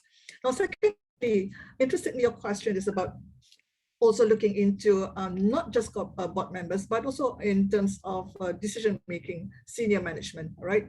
So when we have women on boards and management, what we are seeing is that it is able to create a diverse and broad talent pool of diverse skill sets. And also, and this leads to higher productivity as well as also apparently better problem solving. Now, why is that the case? Because apparently when you have got what do you call it, women on corporate boards as well as at management levels, decision-making levels, C-suites, you will be able to put in different skill sets, different experience, and different voices, I would say, and debates on some of the issues from the perspective of women. And that is so very important, and it helps in terms of decision making. And thirdly, I did mention about voice. Now, these diverse voices equates to new ideas, both at management as well as the board. Because you see, women, I'm sure, Ilham, I'm sure you understand, they give different perspectives, they think differently from the male counterparts, right? And in terms of when we finally make that decision, our conscience is all clear. It has taken into both a balanced view of a female and a male view in making major decisions. What we're seeing here today is the fact that when you look into the high performance companies, and this one is done by Russell Reynolds Associates. Look at the gold medal companies. These gold medal companies, the ones that brings in the higher total shareholder returns, are the ones that have got women on corporate boards, where they put in place very distinct strategic planning and reviews of their business strategies that encapsulates and bring in both women as well as men in terms of the ideas. Now, the second part of your question is, and what constitute effective governance structure? And to me, the boards have got three primary roles, right? Let us remind ourselves. That is, the board gives the direction and establish policies, right? The board goes into making strategic decisions and in fact, significant decisions as well. And the board oversee the whole entire, at 30,000, the whole entire organization activities. The board is not allowed to go down ground zero, leave that to the management. Now, in effective governance structure, it must be lean, it must be simple to understand and straightforward. Now, to me, what's important as we look into this whole entire structure of governance, I'm reminded of McKinsey's 7S framework. And these 7S are strategy, structure, system, staff, style, skills, and shared values. So if we go into the whole entire strategy, what you're saying is that they put in the business plan, the operational, what do you call it, and tactical strategy, KPI setting, blah, blah, blah, blah. And that structure is also very important. I did discuss the structure earlier. Systems. They put in place the IT structure, the managing complaints, feedback from the staff, whistleblowing, and the staff have got to be trained and retrained, all right? Job evaluation of staff, performance-based evaluation. Now that leadership style is also important in terms of what do you call it, one of the 7S. Now the skill sets, please pay attention to it, because they have got in this pandemic world, they've got to be trained and retrained into different skill sets to make themselves relevant. And that shared values must be cascaded down so that the whole entire organization understand that common vision, that common goal, that common shared values, ethics, as well as also conduct of the organization. So when we go into that mode of what do you call it, effective governance structure, and it cascades down, the whole entire organization is able to implement it in the best way possible and get the best outcome of those results. Thank you. All right. Very, very comprehensive explanation, that also. So essentially, if you have diversity at the board level, you will have various perspectives, and therefore you can identify opportunity in a different way. You can also identify risk in a different way. And you mentioned about the 7S. I don't think I am able to capture all the 7S. Maybe, you can perhaps, type what is the 7S in the chat functions or the Q&A functions down there. I would like to shift the next question. I would like to ask the next question to Mr. David. The oil and gas industry can be predominantly male-dominated due to the nature of the industry. We can see this from the statistics too. There is not that many female chairmen and female CEOs in the energy industry in the Bursa main market. The unconscious bias perception is, in terms of governance, there is risk associated with having more gender diversity at the board, management, as well as the workforce. To what extent is this statement true? Mr. David, over to you. The statement's almost outrageous. Why does gender mean more risk at the board? It doesn't make sense in this day and age, and I doubt that it ever did. We've moved on from the old concept that somehow business was separate from society. If banks and regulators and investors now take a broader view and that colors their decisions, shouldn't that also be the case for oil and gas boardrooms? This new business environment is much more multifaceted and it's forced upon us and nowhere near as linear or binary. And women are really good at that kind of thinking. The idea that women can't get up to speed with the technical side doesn't really fly. Think about that group of Afghan young women who just won a world prize for robotics. They overcame gender and they overcame enormous disadvantage because they can do the job. And that's what really, really counts. I know one lady who joined the UEM board as a civil engineer in their road building operations. She eventually rose to head their listed corporate global management, project management business. I know another lady who qualified as a chemical engineer, and she retired at the end of a career which saw her get to the top of a top echelon of management in Petronas. And she now sits on the board of a KLSE utilities company. These women and many others like them are more than capable of understanding and managing scientific and engineering aspects of a business. On top of that, they are much more sensitive than their counterparts, their male counterparts, to the social and community issues which are in play in this new world. The board is a richer place with them and a less competent place without them. So my answer is educate, educate, educate. If it's okay for your daughter or granddaughter to be a scientist or engineer, let them know, encourage them. That's the way I would look at it. Thank you. All right, thank you so much, Mr. David. Malaysia, as you know, is actually we are at the bottom in terms of the gender equality index in Southeast Asia. So I think there is a lot to do in this area. All right, the next question will be to Encik Kamarul. Yes, it is important to manage risk from the perspective of ESG, right? But on the opposite side of risk is the ESG opportunity. How can the leadership of the company define the ESG opportunity and position the company to make more profit by finding the solution? I think you have covered it like a bit just now, but perhaps you can expand it further. The other question would be how to ensure that there is a balance of making profit while complying to the environment, social, and governance requirement, especially for smaller companies. Right. Over to you, Encik Kamarul. Yeah, all right, sure. Thank you, Ilham.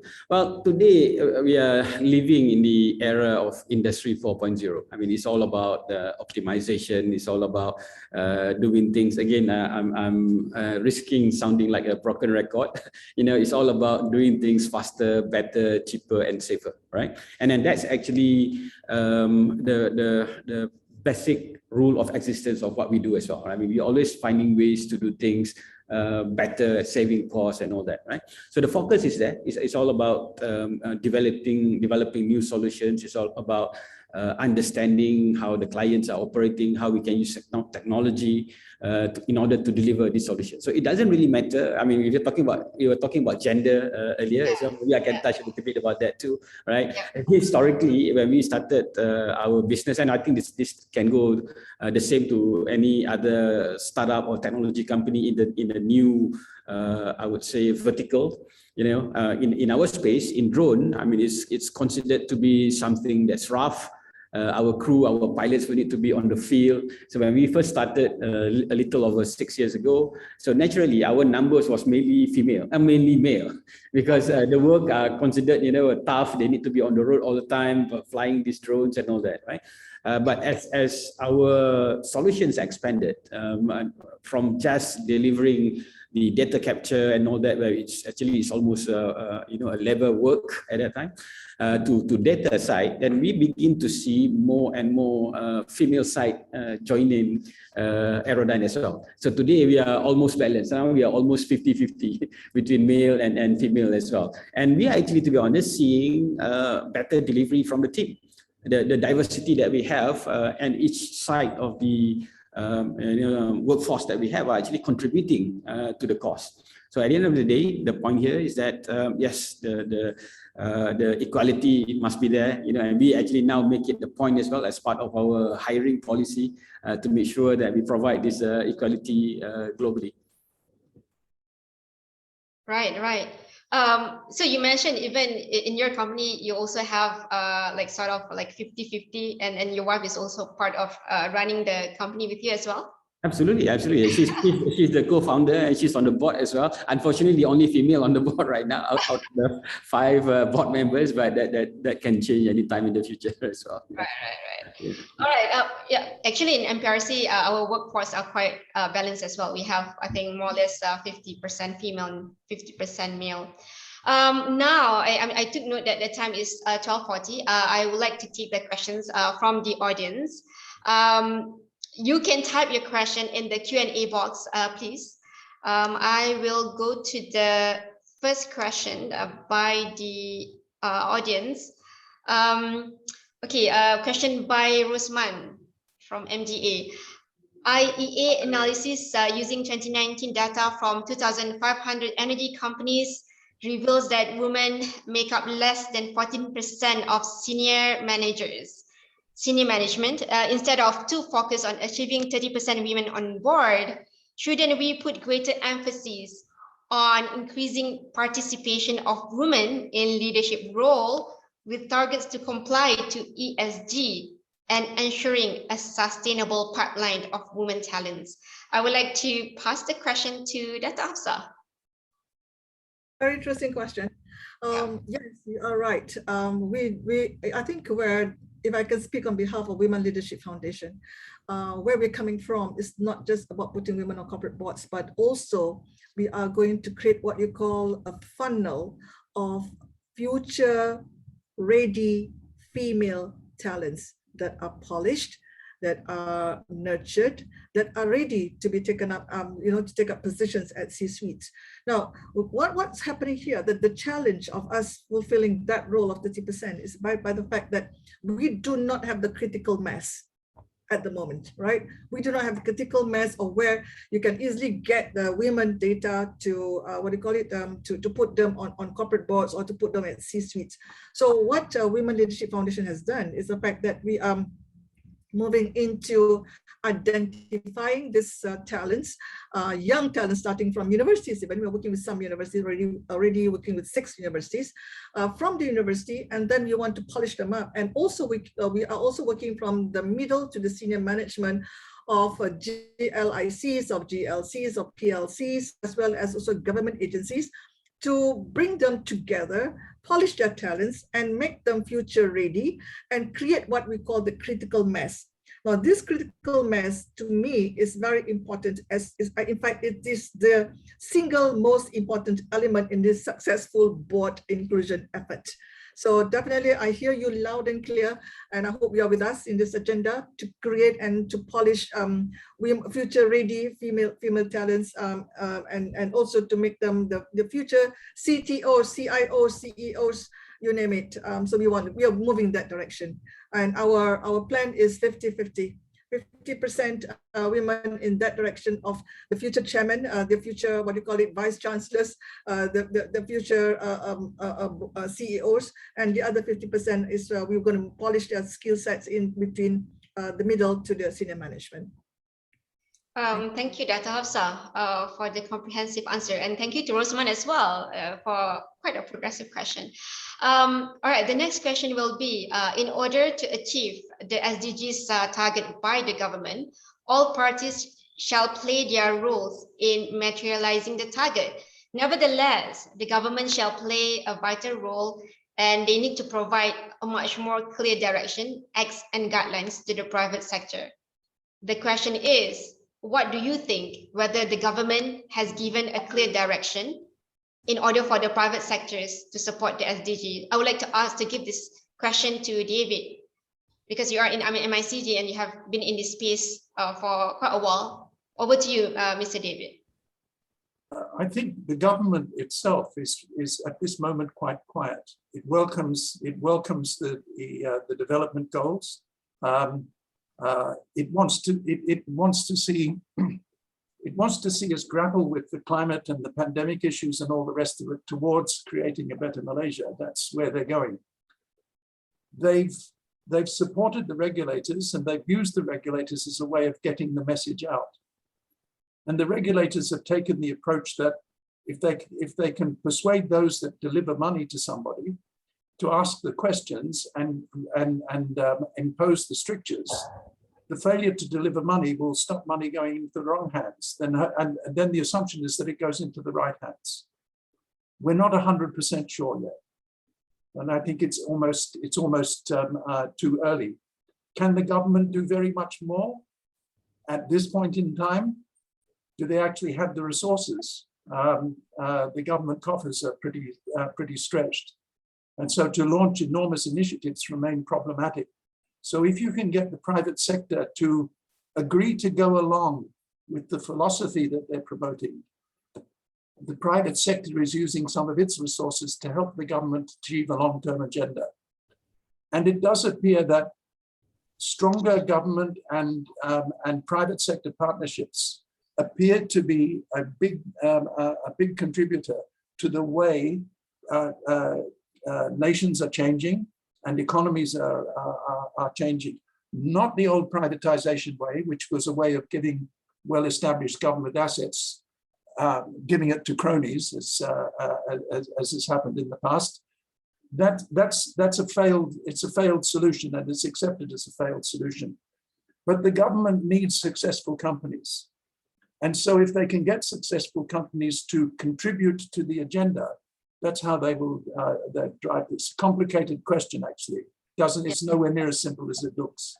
Yeah, definitely. We try our best. I think the next question to Encik Kamarul, same question, is actually a follow-up question to the question just now.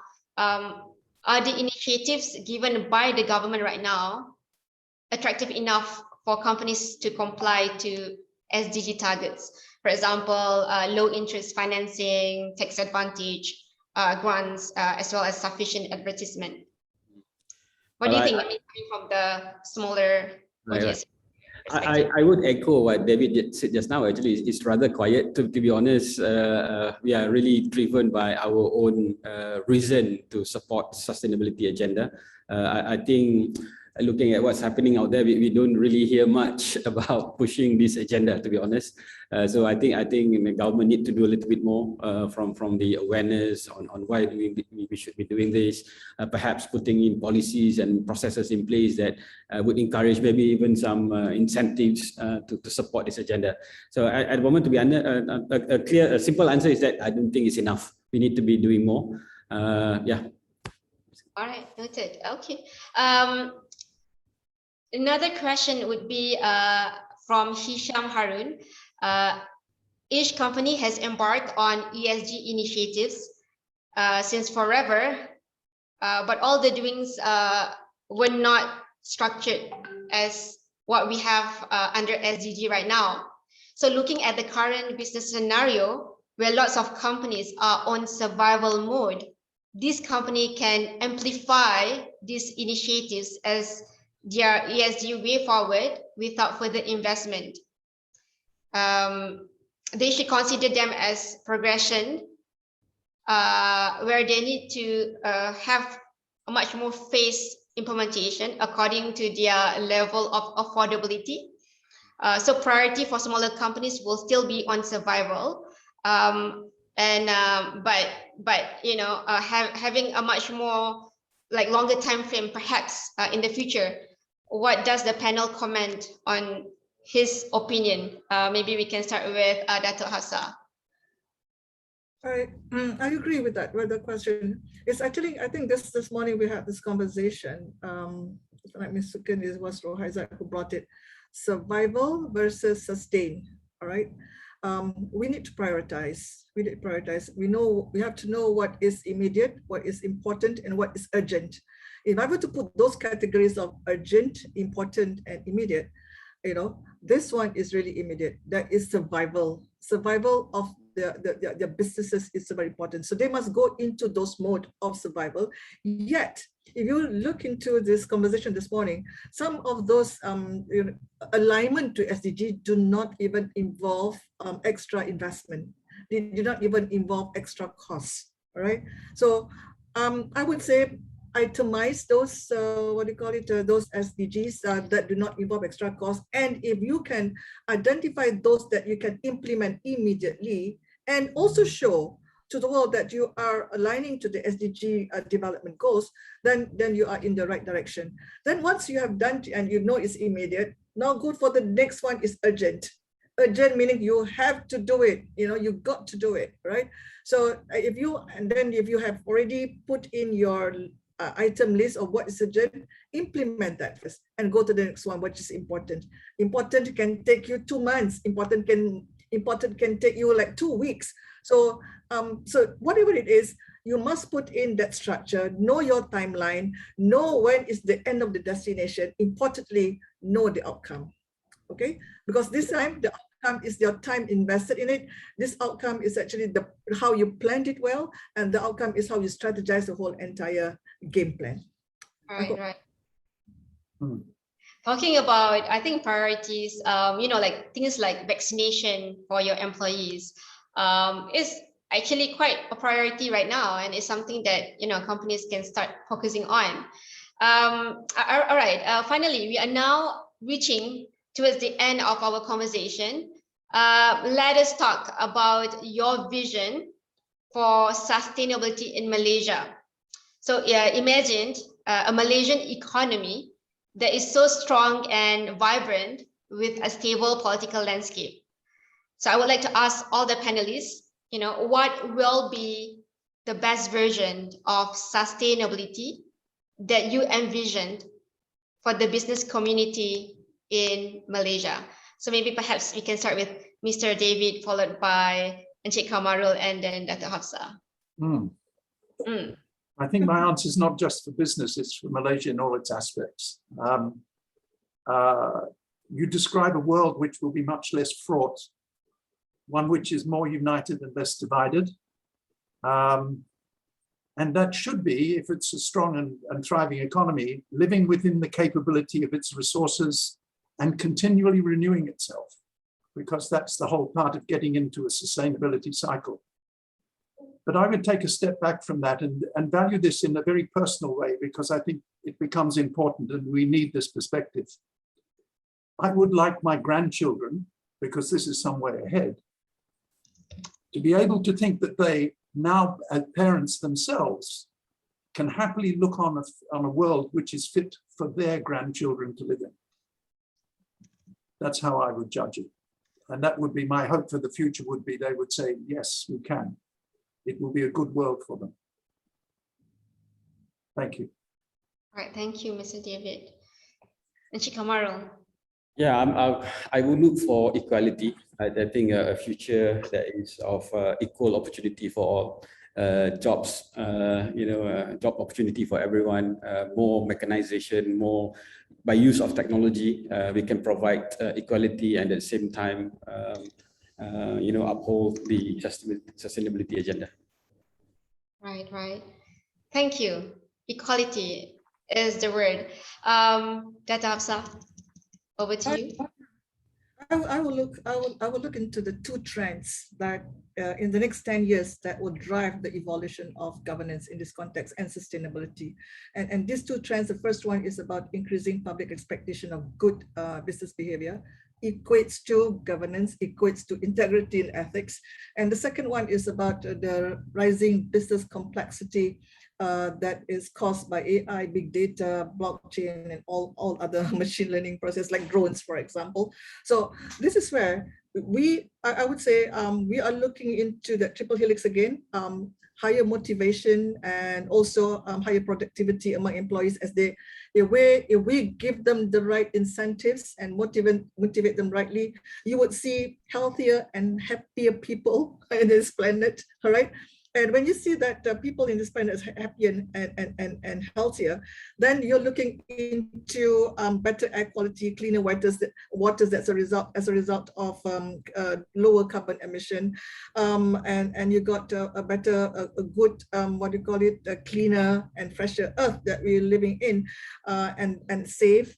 I want to borrow here at this stage Patek Philippe's slogan: "You will never actually own a Patek Philippe. You are merely looking after it for the next generation." We're looking after the planet for the next generation, in actual fact, if we put in place all the right values of this SDG. And my third point is the fact that when all this is done, I want to go back to my earlier conversations that if we have consciously and deliberately adopt all the values of in every context of this SDG, that it equate to better savings and higher revenues, which is equals to profit. Now, I remind myself, sustainability is no longer about doing less harm. It is about doing more good to all of us. Thank you. Thank you so much, Dr. Hafsa. Ladies and gentlemen, what an honor to be part of a robust discourse with such a wonderful panelists. So if I may, the key takeaways that I would like to summarize from the discussion will be, there is a difference between I plan to incorporate sustainability as compared to by 2030, my company will comply to the net zero target, and this is the plans. So the idea here by Mr. David is for companies to have a specific plan and strategy to get there. So meaningful targets and disclosure are important, which will then be part of the tracking mechanism. I would like to also quote Encik Kamarul just now, stating that sustainability is the passport for business to operationalize in the future. So that's number two. Number three, regardless of the ESG target, a strong corporate governance with clear priority is fundamental to all companies. So as such, companies can start with ensuring that there is diversity at the top decision-making position, coupled with management control, governance system, and risk management in place. Essentially, assessing the governance quality is a more nuanced way of ESG compliance. So again, quoting Dr. Hafsa, when you implement sustainability, do it according to your affordability. Dr. Hafsa also mentioned about diversity of experience at the top decision-making position, and the workforce are imperative so that risks are being identified and due diligence is performed from multiple angles. Having leaders with diverse sets of experience will help define ESG opportunities to better position the company in the future. Moving forward, we took note of the challenges for smaller companies to apply, measure, and to have a consistent model of ESG. Even in the developed countries, there have been a request for the government to play a much stronger role in standardizing the framework, as well as review and enforce the ESG requirements.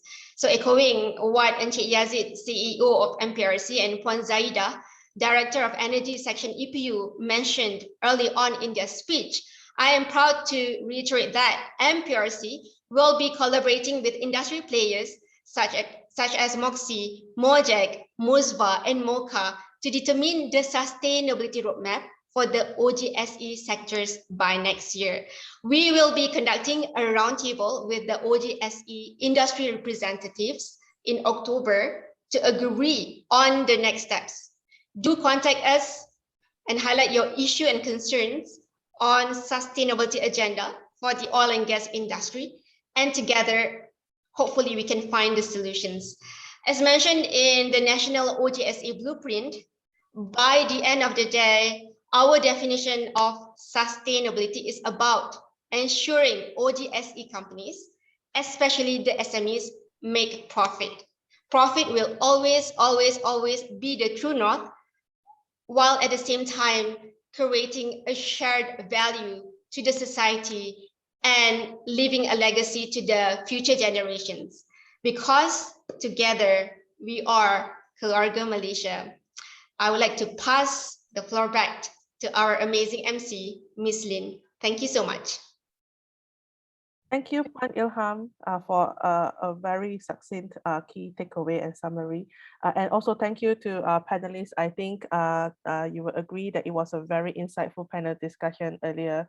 Now, can I request that our speakers and panelists to turn on your camera for a group photo, please? Unfortunately, won't be joining us for this group photo would be Puan Zaida and Dr. Ken, as they had to leave for another meeting. Producer, have we prompted all other speakers and panelists to turn on the camera? All right. Okay, on my count. Ready? Okay, on my count, give me your best smile. 1, 2, 3. All right, thank you everyone. Thank you speakers and panelists. With that, ladies and gentlemen, we have come to the end of the second edition of the National OGSE Sustainability Forum. I thank all of you for taking the time to join us today on Zoom and also on Facebook Live. The recording will be uploaded to a dedicated site, so please do keep an eye out for our post-event note, as well as our updates on social media, Facebook, Instagram, and LinkedIn. Please do fill up our survey, and we would love to know what you thought about the events we have organized and produced so far. Please scan the QR code that my producer will be flashing shortly using your mobile phone. Thank you once again. Stay safe, stay healthy.